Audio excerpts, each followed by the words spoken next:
ஏற்கனவே நான் உறுதி அளித்தவாறு பரந்தூரில் புதிய விமானம் நிலையம் அமைக்க மேற்கொண்ட நடவடிக்கைகள் இந்த அரசால் கைவிடப்படும். இன்னைக்கு எலக்ட்ரானிக்ஸ் ஏற்றுமதியிலே தமிழ்நாடு மிகப்பெரிய முன்னேற்றத்தை பெற்றிருக்கிறது, முதலிடத்தில் இருக்கிறது என்று சொன்னால் அங்கே அமைந்திருக்கக்கூடிய எலக்ட்ரானிக்ஸ் தொழிற்சாலைகள் ஸ்ரீபெரும்புதூரில் வந்திருக்கக்கூடிய இந்த வளர்ச்சிக்கு அமைந்திருக்கக்கூடிய தொழிற்சாலைகளுடைய எண்ணிக்கைகள் அவர்கள் அதை தேர்ந்தெடுத்ததற்கு காரணம் அந்த பகுதியிலே எதிர்காலத்திலே ஒரு பெரிய விமான நிலையம் கிரீன்ஃபீல்டு ஏர்போர்ட் வரும் என்ற நம்பிக்கையில் தான் அவர்கள் அன்றைக்கு அந்த பகுதியை தொழிற்சாலைகளை நாம் அமைத்திருக்கிறோம். இப்போ அவங்க என்ன சொல்கிறாங்க, பரந்தூர் திட்டத்தை கைவிடப்படும் என்று இன்றைக்கு அறிவித்திருக்கிறார். இங்கே வேணாம்னு சொல்லிட்டா லேண்ட் அக்விசிஷன் ஆக்ட் பிரகாரம் எந்த நோக்கத்துக்காக நீங்கள் எது எடுக்கிறீங்களோ அந்த நோக்கத்துக்காக தான் அதை பயன்படுத்த முடியும். இப்போ அங்கே கைவிட்டு விட்டீங்கன்னு சொன்னால் அந்த நிலங்களை என்ன செய்ய போகிறீர்கள்? அங்கே இருக்கக்கூடியவர்கள் ஏற்கனவே காம்பன்சேஷன் வாங்கி விட்டார்கள் சொன்னால் அவர்களுக்கான பதில் என்ன? துறை சார்ந்த வல்லுநர்கள் மற்றும் கல்வியாளர்கள் ஆகியோர்களிடம் கலந்தாலோசித்து விவசாய நிலங்கள் மற்றும் குடியிருப்புகளுக்கு பெரிய அளவில் பாதிப்பு ஏற்படாதவாறு புதிய விமான நிலையம் அமைப்பதற்கான பொருத்தமான சில மாற்று இடங்கள் தேர்வு செய்யப்பட்டுள்ளன. அவ்விடங்களில் தொழில்நுட்ப ரீதியான சாத்தியக்கூறுகளை சம்பந்தப்பட்ட துறைகள் மூலம் விரிவான ஆய்வு மேற்கொண்டு புதிய விமான நிலையத்திற்கான இடம் விரைவில் இறுதி செய்யப்படும். சென்னையினுடைய புவியியல் அமைப்பு நமக்கு நல்லா தெரியும். சென்னையினுடைய கிழக்கு பகுதி முழுக்க வங்கக்கடல், வடபகுதியில் என்ன என்று கேட்டால் நமக்கு வட சென்னையிலிருந்து துவங்கி வட சென்னை, எண்ணூர் என்று தொடர்ச்சியாக தொழிற்சாலைகள், அந்த தொழிற்சாலைகளுக்கும் தாண்டி பார்த்தீங்கன்னா பழவேற்காடு, புலிக்காட் லேக், அது ஒரு சூழலியல் மண்டலம். அதுக்கு அடுத்து இம்மீடியட்டாக பார்த்தீங்கன்னா உடனடியாக அந்த இடத்துல ஆந்திர எல்லை வந்துவிடுது. ஏன்னா இந்த பகுதியிலையும் வடபகுதியிலையும் நான் போக முடியவில்லை. சென்னையினுடைய தென்பக்கத்துக்கு போனால் என்ன இருக்குது, நம்முடைய தாம்பரம் ஏர்ஃபோர்ஸ் அதனுடைய ஏர் ஸ்டேஷன் இருக்குது, அதனுடைய ஏர் ஸ்பேஸ் அங்கே இருக்குது. அதை தாண்டி நீங்கள் கீழே போனீங்கன்னா திருப்போரூர் பகுதியை பார்த்தோம், அங்கே தாம்பரம் ஏர் ஸ்டேஷன்ஸ் வருது, அங்கே வர முடியாது. அதுக்கு தெற்க போய் பார்த்தீங்கன்னா படாலம் பகுதியில் பார்த்தீங்கன்னா கல்பாக்கம் அணுமின் நிலையம் இருக்கிறது, இன்னொரு பக்கத்தில் நம்முடைய வடந்தாங்கல் பறவைகள் சரணாலயம் இருக்கிறது, தென்பகுதியிலையும் போக முடியாது. ஆக நம்ம ஏர்போர்ட் அமையக்கூடிய இடம் என்பது நமக்கு மேற்கு பகுதியில் தான் வருகிறது. மிகப்பெரிய அளவில் தொழில்நுட்ப ரீதியில் நாம் பார்த்து அதற்கு பிறகுதான் பரந்தூரை தேர்ந்தெடுத்தோம். சென்னை மீனம்பாக்கம் விமான நிலையத்தை மேலும் விரிவாக்கம் செய்து அதன் வடமேற்கு பகுதியில் ஆண்டுக்கு கூடுதலாக 20 மில்லியன் பயணிகளை கையாளக்கூடிய டெர்மினல் 5 என்ற புதிய பயணிகள் முனையம் அமைக்க ஏர்போர்ட்ஸ் அத்தாரிட்டி ஆஃப் இந்தியாவுடன் இணைந்து அணுகுசாலை மற்றும் மேம்பாலம் அமைப்பதற்கான நடவடிக்கைகள் மேற்கொள்ளப்படும். அங்கேயே எக்ஸ்பேண்ட் பண்ணுறாங்கன்னு வச்சுக்கோங்க, ஏதோ பண்ண போகிறாங்கன்னா சென்னை மீனம்பாக்கத்தில் நீங்கள் இடத்த எடுத்துட முடியுமா? இன்னைக்கு போய் இடத்த எடுக்க முடியுமா? என்ன காஸ்ட் ஆகும்னு யோசிச்சு பாருங்கள். ஒரு ஏக்கர் வாங்கினா எவ்வளோ தர ஆகுது? வாங்க முடியுமா? அங்கே பின்னாடி நந்தம்பாக்கத்தில் வந்து ஒரு ஏக்கர் வந்து நாங்கள் டிட்கோவில் வந்து கொடுத்துருக்காங்க. எவ்வளோ 50 கோடி 60 கோடியே போச்சு ஒரு ஏக்கர் எடுக்கணும்னா. சரி, அங்கே அந்த ஒரு ஏக்கருக்குள்ளே எவ்வளோ டென்சிட்டி ஆஃப் பாப்புலேஷன் எவ்வளோ இருக்கும்? மீனம்பாக்கத்தில் பல்லாவரத்தில் எவ்வளோ பேர் இருப்பாங்க? நீங்கள் எடுக்க முடியுமா எக்ஸ்பென்ஷனுக்காங்க? இந்த பக்கம் நேராக போய் முட்டிங்கன்னா திருநெல்வேலி இன்னும் நம்ம இந்த செந்தாமரை மவுண்ட் இருக்குது, மலை இருக்குங்க, மலை இருக்குது. இந்த சைடு வந்து எடுக்க போனீங்கன்னா டென்ஸ் பாப்புலேஷன் இருக்குது. இதை எக்ஸ்பென்ஷன் பண்ணவே முடியாது நீங்கள் எந்த காலத்துலையும். நீங்கள் ட்ராப் பண்ணுங்க, பரவாயில்ல. ஏன் ட்ராப் பண்ணணும்னு சொல்லுங்கள், இதை சரியான டெக்னிக்கல் ரீசன் சொல்லுங்கள். இது ஏன் ட்ராப் பண்ணும்? இன்னைக்கு முதலமைச்சர் அங்கே போய் ஒரு வார்த்தை சொல்லிட்டா ட்ராப் பண்ணிட்டார். இதுதான் அரசியலா? இதுதான் ஒரு அரசாங்கத்தில் ஒரு முதலமைச்சருக்கு இது சரியானதா?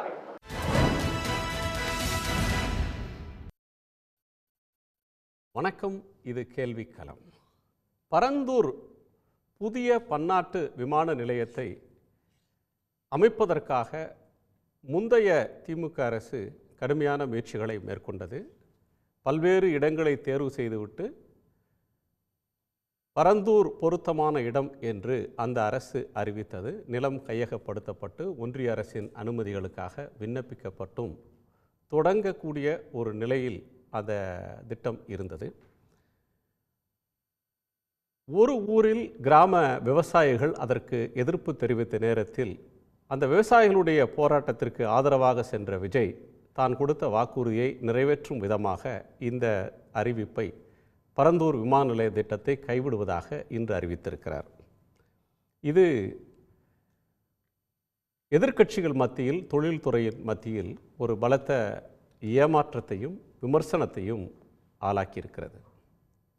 சென்னைக்கு இப்போது இருக்கக்கூடிய விமான நிலையம் போதாது என்பதில் யாருக்கும் இரண்டு கருத்து இருக்க முடியாது. தென்னிந்தியாவினுடைய நுழைவாயிலாக இருந்த சென்னை இப்போது 3ஆம் இடத்திற்கு, முதலிடத்திலிருந்து 3ஆம் இடத்திற்கு சென்று விட்டது. தென்னிந்திய விமான நிலையங்களில் பெங்களூரு, ஹைதராபாத் விமான நிலையங்கள் சென்னையை விஞ்சிவிட்டன. சென்னை ஏற்கனவே 10 ஆண்டுகள் பின்தங்கிவிட்டது என்கிற ஆதங்கம் பலருக்கும் இருக்கிறது. இப்போது முதலமைச்சர் விஜய் புதிதாக ஒரு அறிவிப்பை வெளியிட்டிருக்கிறார்.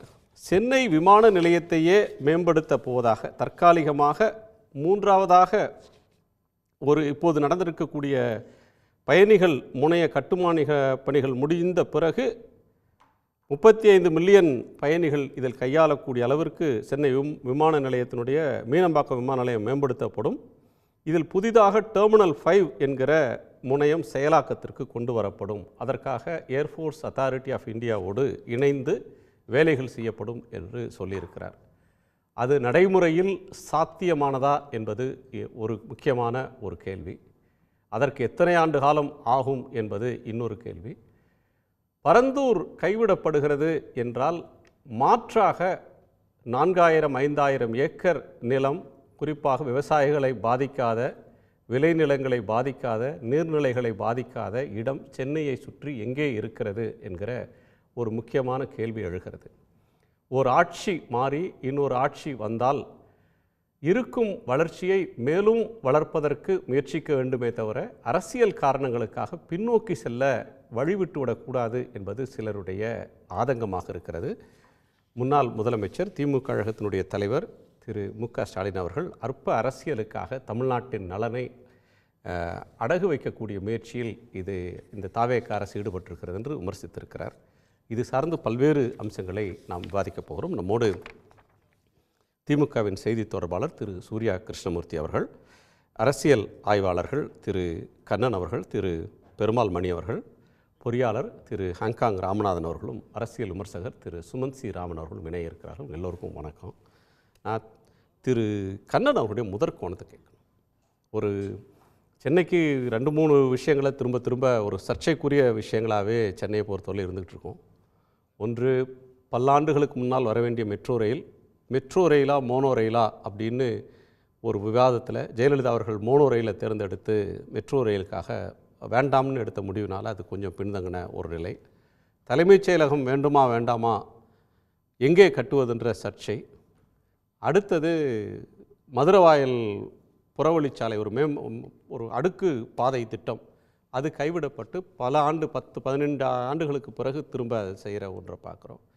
செயற்கைக்கோள் நகரம் வேணுமா வேணாமா அப்படின்னு ஆரம்பித்து சென்னைக்கு ஒரு சேட்டலைட் சிட்டியை ட்ராப் பண்ணுற ஒரு இடம் போச்சு.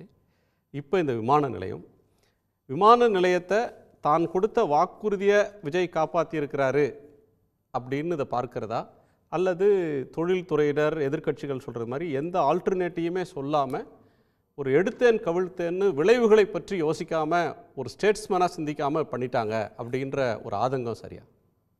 இல்லை, இது தொன்று தொட்டு இயற்கைக்கும் சுற்றுச்சூழலுக்கும் அப்புறம் நாம் வளர்ச்சின்ட்டு எண்ணுற இந்த தொழில்துறை வளர்ச்சிக்கும் இருக்கக்கூடிய இந்த டென்ஷன், இந்த உரசல், அந்த உரசலனுடைய வெளிப்பாடு இன்றைய பரந்தூர் முடிவு. அவருடைய வாக்குறுதியை அவர் காப்பாற்றணும்னு நினச்சதில் எந்த தவறும் இல்லை.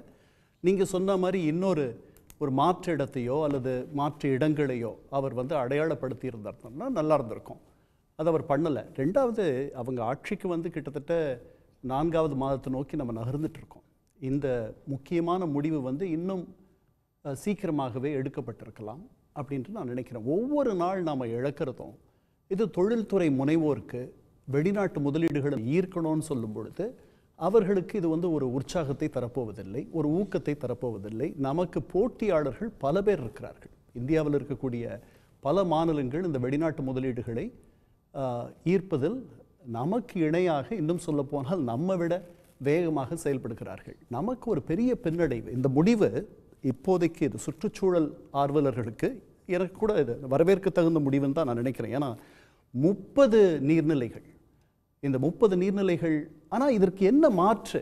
இதுதான் இருப்பதிலேயே, இதற்கு முந்தைய அரசு என்ன சொல்லுது, இதுதான் இருப்பதிலேயே குறைவான தீமை. ஆமாம் அப்படின்னு சொல்லல. அவங்க சொன்ன ஆர்கியூமெண்ட் எவ்வளோ பேரை வெளியேற்றணும் அப்படின்னு கணக்கெடுத்தால் இருக்கிறதுல இதுதான் குறைவான இடம் வெளியேற்றுவது அப்படின்னு. யாரையும் வெளியேற்றாமல், யாரையும் எவாக்குவேட் பண்ணாமல், யாருடைய சொத்தையும் நீங்கள் கையகப்படுத்தாமல் ஒரு 4000 ஏக்கரை டெவலப் பண்ணுறதுன்றது வாய்ப்பில்லை. நீங்கள் தொழில்துறையினரை விட்டுட்டு ஒரு சாதாரண மனிதராக நீங்கள் உலகத்தின் பல விமான நிலையங்களுக்கு போயிருப்பீங்க. இந்தியா இன்றைக்கி வந்து சென்னைக்கு பின்னால் இருந்த பெங்களூரு, சென்னைக்கு பின்னால் இருந்த ஹைதராபாத், மும்பை, டெல்லி விமான நிலையங்களை பார்க்குற போது சென்னை அங்கே போயிட்டு வரும்போதே சென்னை ஒரு சின்ன ஒரு குக்கிராமம் மாதிரி மாறிட்ட ஒரு உணர்வை தரும். நான் பல நேரங்களில் சொல்லியிருக்கேன் நண்பர்கள் மத்தியில். நான் ஒவ்வொரு முறை நான் ஒரு 35-40 ஆண்டுகளாக வெளிநாடுகளுக்கு பயணம் செய்து கொண்டிருக்கிறேன். இங்கே வரும்பொழுதெல்லாம் மனசு கவிஞ்சிரும் நம்ம விமான நிலையத்தில் இறங்கும் பொழுது. ஏன்னா அது அவ்வளோ ஒரு அந்த மாதிரி ஒரு ஒளி பொருந்திய ஒரு வரவேற்க தகுந்த ஒரு சூழல் அந்த மாதிரிலாம் இல்லை. இதுதான் இந்தியாவிலேயே. இதை விட கோவாவினுடைய விமான நிலையம் நீங்கள் எடுத்துக்கிட்டிங்கன்னா 2100 ஏக்கர், நாம் 1300 ஏக்கர். ஒரு சின்ன ஒரு மாநிலம், அது பெரிய மாநிலம்னு கூட சொல்ல முடியாது அவங்களே. அதனால் 2 ஏர்போர்ட் வச்சுருக்காங்க. ஆமாம், மும்பை 2 ஏர்போர்ட் இருக்குது. மும்பை ஏர்போர்ட், நவி மும்பை. கோவாவில் 2 விமான நிலையம் வந்துச்சு. இல்லை, நாம் இந்த பஸ்ஸில் ஏற தவறிட்டோம். 98லேருந்து இதை பற்றி பேசிகிட்டு இருக்கமே ஒழிய இது தொடர்பாக நாம் எதுவும் பண்ணலை. அப்போ இதற்கான செலவு எவ்வளவு தெரியுமா? 2000 கோடி தான். இன்றைக்கி இது 30,000 கோடியில் வந்து நிற்குது. இத்தனை பேருடைய வாழ்வாதாரம் பாதிக்கப்படுதுன்னு சொல்கிறாங்க. நீர்நிலைகள் வந்து அழிஞ்சிரோன்னு சொல்கிறாங்க. அதனால் நமக்கு இருக்கக்கூடிய வழிகள், ஆப்ஷன்ஸ் என்ன அப்படின்னு பார்க்கும் பொழுது இதில் கண்டிப்பாக இதற்கு முந்தைய அரசு இதையெல்லாம் கண்டிப்பாக கவனமாக தீர ஆலோசித்து தான் இந்த முடிவுக்கு வந்திருக்கணும். அதில் எனக்கு ஒரு சந்தேகமும் இல்லை. இப்போ இதற்கு மாற்று வழி அவர் எதுன்னு சொன்ன பிறகு தான், அந்த இடத்த சொன்ன பிறகு தான் அவர் தேர்ந்தெடுத்திருக்கிற இந்த புதிய இடம் இதை விட சிறந்ததா, இதை விட குறைவான தீமை உடைய. அவர் தேர்ந்தெடுக்கிறது மாதிரி அவர் சொல்லலை. இதுவரையிலும் தேர்ந்தெடுத்துட்டு தான் சொல்லலை. இவர் சொல்லியிருக்கிறது வந்து பொருத்தமான சில மாற்று இடங்களை நாங்கள் கண்டறிஞ்சிருக்கோம். தொழில்நுட்ப ரீதியான சாத்தியக்கூறுகளை பார்த்துட்ட பிறகு, விரிவான ஆய்வுகளை செஞ்ச பிறகு புதிய விமான நிலையத்திற்கான இடம் விரைவில் இறுதி செய்யப்படும்ன்றார். இன்னும் ஃபைனலைஸ் பண்ணல அவங்க. இன்றைக்கு எடுத்த முடிவு, இந்த விமான நிலையம் இன்னைக்கு தொடங்கியிருந்தா, என்னைக்கு தொடங்கியிருக்குமோ அன்னையிலிருந்து ஒரு 6-7 ஆண்டுகள் ஆயிருக்கும். இப்போ 10 ஆண்டுகள் ஆகிடும். இன்னும் ஒரு 3 ஆண்டுகள் நம்முடைய வளர்ச்சியை இந்த முடிவு பின்னோக்கி தள்ளுகிறது அப்படின்றது என்னுடைய முடிவு.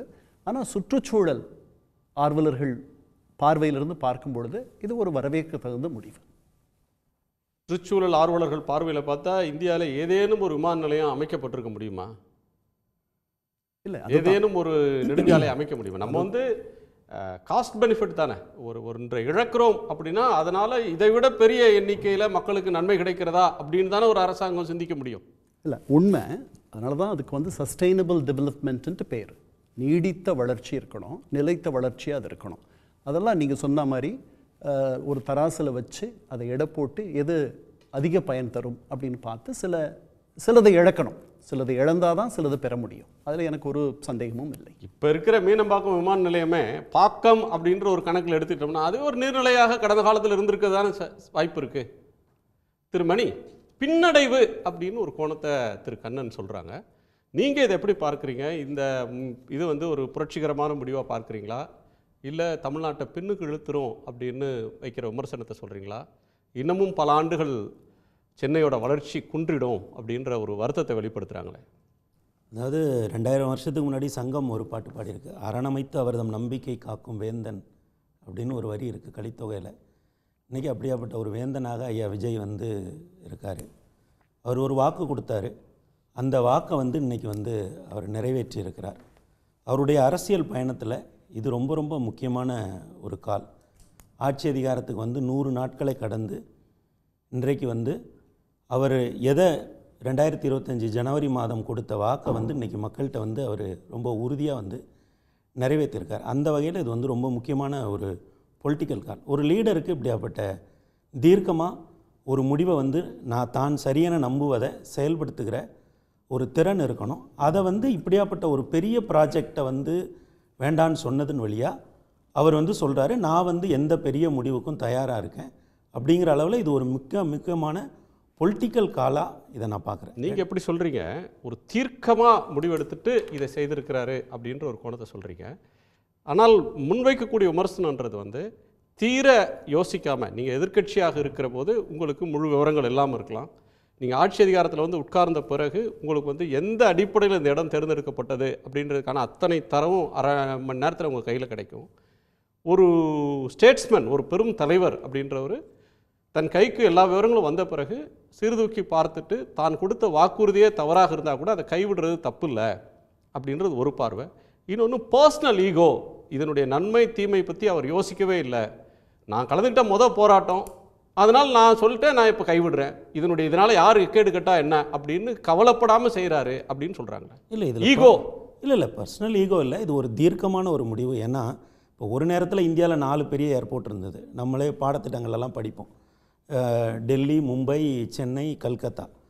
அந்த ஏர்போர்ட் இருந்ததுனாலே 4 நகரங்களோட வளர்ச்சியும் ஒரே மாதிரியாக இருந்தது. மும்பை எங்கேயோ வளர்ந்தது, நாம் ஒப்பீட்டளவில் குறைவாக தான் வளர்ந்தோம். இப்போ கூட பாருங்கள், நம்மளை விட பெரிய ஏர்போர்ட்டு ஹைதராபாத்து, அதை விட கொஞ்சம் சின்ன ஏர்போர்ட்டு 5500 ஏக்கரில் ஹைதராபாத் ஏர்போர்ட் இருக்குது. ஏறக்குறைய 5000 ஏக்கரில் வந்து பெங்களூர் ஏர்போர்ட் இருக்குது. இப்போ தெலுங்கானா ஏர்போர்ட்டுகளால் ஹைதராபாத்தும் பெங்களூரும் வளரலையா? தெலுங்கானா வளர்ந்துருச்சுன்னு ஒத்துக்கிறீங்களா? இல்லை வளரலன்றீங்களா? அந்த ஏர்போர்ட்னால வளரல. தமிழ்நாட்டில் இருக்கிற சீரான வளர்ச்சி தெலுங்கானாலேயோ கர்நாடகாலேயோ இல்லை சார். அது வேற. தமிழ்நாட்டில் வந்து தூத்துக்குடி, சென்னை, மதுரை, திருச்சி, சேலம்னு 6 ஏர்போர்ட் சார். சென்னையோட இதை விட நிறைய இன்டர்நேஷனல் ஏர்போர்ட் கேரளா வச்சுருக்காங்க. நீங்கள் ஏர்போர்ட் வர வளர்ச்சிக்கான ஆப்ரேட் ஆகுதா? நீங்கள் கண்ணூர் மங்களூருக்கு போன, இங்கே சென்னையிலேருந்து கண்ணூருக்கு ஃப்ளைட் இல்லை, சென்னையில் எல்லாம் அவங்க நம்மகிட்ட இருக்கிறத விட அவங்ககிட்ட எல்லாம் இன்டர்நேஷனல் ஏர்போர்ட்டு சார். இப்போ வளர்ச்சிக்கு ஏர்போர்ட் தான் வேணும்னா உத்தரப்பிரதேசத்துலையும் பீகார்லையும் எக்கச்சக்கமாக லேண்ட் இருக்குது, 4 ஏர்போர்ட்டை கட்டிடலாம். வளர்ச்சிங்கிறது இப்போ நொய்டாவில் பெரிய ஏர்போர்ட் இருக்குது, குர்கானில் பெரிய ஏர்போர்ட் இல்லை. வளர்ச்சி எங்கே இருக்குது? அதாவது ஒரு காலகட்டம் ஒரு மாநிலம் வளர்றதுக்கு ஏர்போர்ட் தேவையில்லைன்னு அது வேற பல காரணிகள் இருக்குது, அதில் ஏர்போர்ட்டும் ஒன்று. ஆனால் ஏர்போர்ட் தான் முக்கியமான காரணிங்கிறது வந்து அது ஏற்புடையதில்லை. ஏன்னா இப்போ இன்றைக்கி இந்தியாவில் நவீனமாக வளர்ந்துருக்கிற நகரங்களை நீங்கள் எடுத்துக்கோங்க, அல்லது நான் குறிப்பிட்ட போகிற 5000 ஏக்கருக்கு மேலே இன்றைக்கி ஏர்போர்ட் கட்டப்பட்ட தெலுங்கானாக்குள்ளே என்ன வளர்ச்சி இருக்குது? ஹைதராபாத்தை தாண்டி நீங்கள் ஒரு கிலோமீட்டர் போங்க, ஹைதராபாதே போதுமேங்க. இப்போ வளர்ச்சி, நான் என்ன கேட்குறேன், வளர்ச்சி இல்லாமல் அல்லது பயணிகள் இல்லாமல் அந்த விமான நிலையம் சென்னையை தாண்டிடுச்சா? சென்னைக்கு கீழே 5வது 6வது ஹைதராபாத், சென்னை எப்படி தாண்டுச்சு சார்? 1800 ஏக்கர் தான் இருக்குது மும்பை ஏர்போர்ட். எவ்வளோ பெரிய பொருளாதாரத்து மேலே இருக்குது? சென்னை 1300 ஏக்கர், வெறும் 500 ஏக்கர் தான் டிஃபரன்ஸு. அவங்க 5 கோடி பயணிகளை கையாளுறாங்க. மும்பையை வந்து பெங்களூர் பீட் பண்ணலையா சார்? சார் இல்லை, இன்னும் நம்பர் ஆஃப் இதில் வந்து முதல்ல இருக்கிறது டெல்லி, 2வது வந்து நம்பர் ஆஃப் பேசஞ்சர். சைஸை யோசிச்சிங்கன்னா பாம்பேயும் பெங்களூரும் ஈக்குவலா சார்? பெங்களூர் எந்த இடத்துல வந்து நிக்குது? மும்பையோட கம்பீட் என்ன பிரயோஜனம் நான் கேக்குறேன்? மும்பையோட பொருளாதாரம் எங்க இருக்கு? பெங்களூரோட பொருளாதாரம் பயணம் பண்றவங்க பயணிகள் வர்றதுனாலே ஒரு பொருளாதாரம் வளர்ந்துருமா? நான் என்ன கேக்குறேன், பெரிய ஏர்போர்ட் கட்டிட்டாங்க, ஹைதராபாத்ல 2.25 கோடி பேர் வராங்க, பெங்களூர்ல 2 கோடி பேர் வராங்க. ஒரு விஷயம் புரியலங்க, சென்னைக்கு வந்து ஒரு துறைமுகமும் விமான நிலையமும் ஒரு மாநிலம் வளர்வதற்கு, ஒரு நகரம் வளர்றதுக்கு முக்கியம்ன்றது பாலபாடம். இது பாலபாடம் இல்ல, பல ஃபேக்டர்ல வந்து விமான நிலையமே இல்ல, விமான நிலையம் வந்து என்னங்க பிரயோஜனம், எதுக்குங்க? அதுவும் ஒரு காரணிங்கிறேன் நானு. அது மட்டுமே ஒரு காரணி இல்ல. ஏதோ இந்த 5000, நான் என்ன கேக்குறேன், 5000 ஏக்கர் ஹைதராபாத்ல இருந்த நேரத்துல தானே தமிழ்நாடு இப்படி வளர்ந்தது. நம்மகிட்ட 5000 ஏக்கர் ஏர்போர்ட் இல்லல்ல. சென்னையை தாண்டிட்டாங்க, நம்ம வளர்ந்துட்டோம்ல. ஹைதராபாத் நகரத்துக்கு போயிட்டு வர தெலுங்கானாவோட பாருங்க சார், சென்னைன்ற ஒரு நகரமும் ஹைதராபாத்ன்ற நகரம் எடுத்துக்கங்க, அவங்களோட ஃபார்மாலையும் சரி ஐடிலயும் அவங்க அப்ப கடந்த 5 ஆண்டுகள்ல சென்னை வளரலன்றீங்க. கண்டிப்பா நம்ம வளர்ச்சி அவன் தாண்டிட்டாங்க. சென்னை வளரலன்றது உங்க நிலைப்பாடு. சென்னை வளர்ந்த வளர்ச்சியை விட ஹைதராபாத் வளர்ந்த வேகம், தமிழ்நாடு வளர்ந்ததை விட தெலுங்கானா அதிகமா வளர்ந்துருச்சா? தெலுங்கானா முழுக்க சொல்லல சார், ஹைதராபாத்ன்ற நகரம். சரி, தமிழ்நாடு நான் திரும்பவும் சொல்றேன். ஒரே நிமிஷம் கண்ணன் சார்ட்டே கேட்கலாம், உங்க வியூ என்னது? இல்லை, அவர் சொல்கிறத நான் ஓரளவுக்கு ஒத்துக்கிறேன். பல காரணிகள் உண்டு, மற்ற காரணிகள்லாம் தமிழ்நாட்டில் இருக்குது. அதனால் கூட நமக்கு மிக முக்கியமாக தேவைப்படுற ஒரு காரணி வந்து இந்த விமான நிலையம். எனக்கு நான் இவ்வளவு நாள் சர்வதேச பயணங்களில் இருக்கிறதுனால சொல்கிறேன், பல பேர் ஹைதராபாத் போகிறதும் வளைகுடா நாடுகள்லேருந்து மற்ற இடங்கள்லேருந்து அல்லது பெங்களூர் போகிறதையும் விரும்புகிறாங்களே தவிர இங்கேருந்து போதுமான அளவு தொடர்புகள் கிடையாது. ஏன்னா இந்த விமான நிலையம் 60 விமானங்களை தாண்டி இதால் கையாள முடியாது. ஒரு ஓடு பாதை மட்டும்தான் இருக்கு. இது வந்து கல் தோன்றி மண் தோன்றா காலத்தில் இருந்த விமான நிலையம் மாதிரி இருக்கு. அது இட் இஸ் a shame. இல்லை, ஒரு மாநிலம் வளர்றதுக்கு நான் நிறைய காரணிகளை சொல்லலாம். ஒன்று, ஒரு தொழில் வளர்ச்சிக்கான நிரந்தரமான ஒரு கொள்கை, ஒரு பாலிசி கண்டினியூட்டி. அங்கே வேலை செய்வதற்கு ஒரு ஹியூமன் கேபிட்டல், நல்ல அறிவார்ந்த மனித வளம், லாண்ட் ஆர்டர் ப்ராப்ளம் இல்லாத ஒரு மாநிலம். அது ஒரு கலவரம், ஜாதி கலவரம், மத கலவரம், ரவுடி மாமூல் அப்படி இல்லாத ஒரு நிலைமை. இன்ஃப்ராஸ்ட்ரக்சர் ஃபர்ஸ்ட்லேயும் வரும், கடைசியாக வரும். நீங்கள் செய்கிற காரை வந்து நீங்கள் ஹூண்டாய் காரை ஏற்றிட்டு போகிறதுக்கு ஏர்போர்ட் வேணும், இது வேணும், சாலைகள் வந்து சாலைகள் வேணும், துறைமுகம் வசதி. ஆமாம் சார். இது எல்லாம் இருந்த சென்னை இதை விட பெருசாக வளர்ந்துருக்கணும். ஹைதராபாத்தையும் பெங்களூரை விட சென்னை வளர்ந்துருக்கணும். அதாவது இந்த விமான நிலையத்தை மையமாக வச்சு சொல்லப்படுகிற விஷயங்கள் இருக்குல்ல, இது இருந்தால் மட்டும்தான் வளருங்கிறது இருக்குல்ல. நான் என்ன சொல்கிறேன்னா, இந்த இயற்கையல் சூழல் அதெல்லாம் தாண்டி இன்றைக்கு இந்த விமான நிலையத்தை தாண்டி பெரிய பெரிய விமான நிலையங்கள் இருக்கிற ஊரை விட தமிழ்நாடு பெரிய வளர்ச்சியில் இருக்குது, சீரான வளர்ச்சியில் இருக்குது. ரெண்டாவது, அரசாங்கம் அதை உணருது. நமக்கு இன்னும் அதிக பேசஞ்சர்ஸை கையாளுற திறன் வேணும்னு கேட்குது. இப்போது இந்த இண்டஸ்ட்ரியலிஸ்ட் எல்லாம் சொல்லும்போது விமான நிலையத்தோடு சேர்த்து இன்னொன்றையும் சொல்லுவாங்க, நைட் லைஃப் இருக்கணும், நைட் லைஃப் இருந்தால் தான் வளரும். தமிழ்நாடு அதுக்கு ஒத்துக்குச்சா? பழைய திட்டக்குழு துணைத் தலைவர் இருக்கார்ல, அவர் ஒரு பேட்டியில் இரவு வாழ்க்கைங்கிற வார்த்தையை கூட பயன்படுத்தாமல் அவங்க மாலை நேர வாழ்க்கைன்னு சொன்னார். சரி, தமிழ்நாடு சில விஷயங்களை ஏற்றுக்கிறது சார் வளர்ச்சிங்கிற பாதையில். இப்போ அது வந்து ஒரு கல்ச்சுரல் டேபு சார்.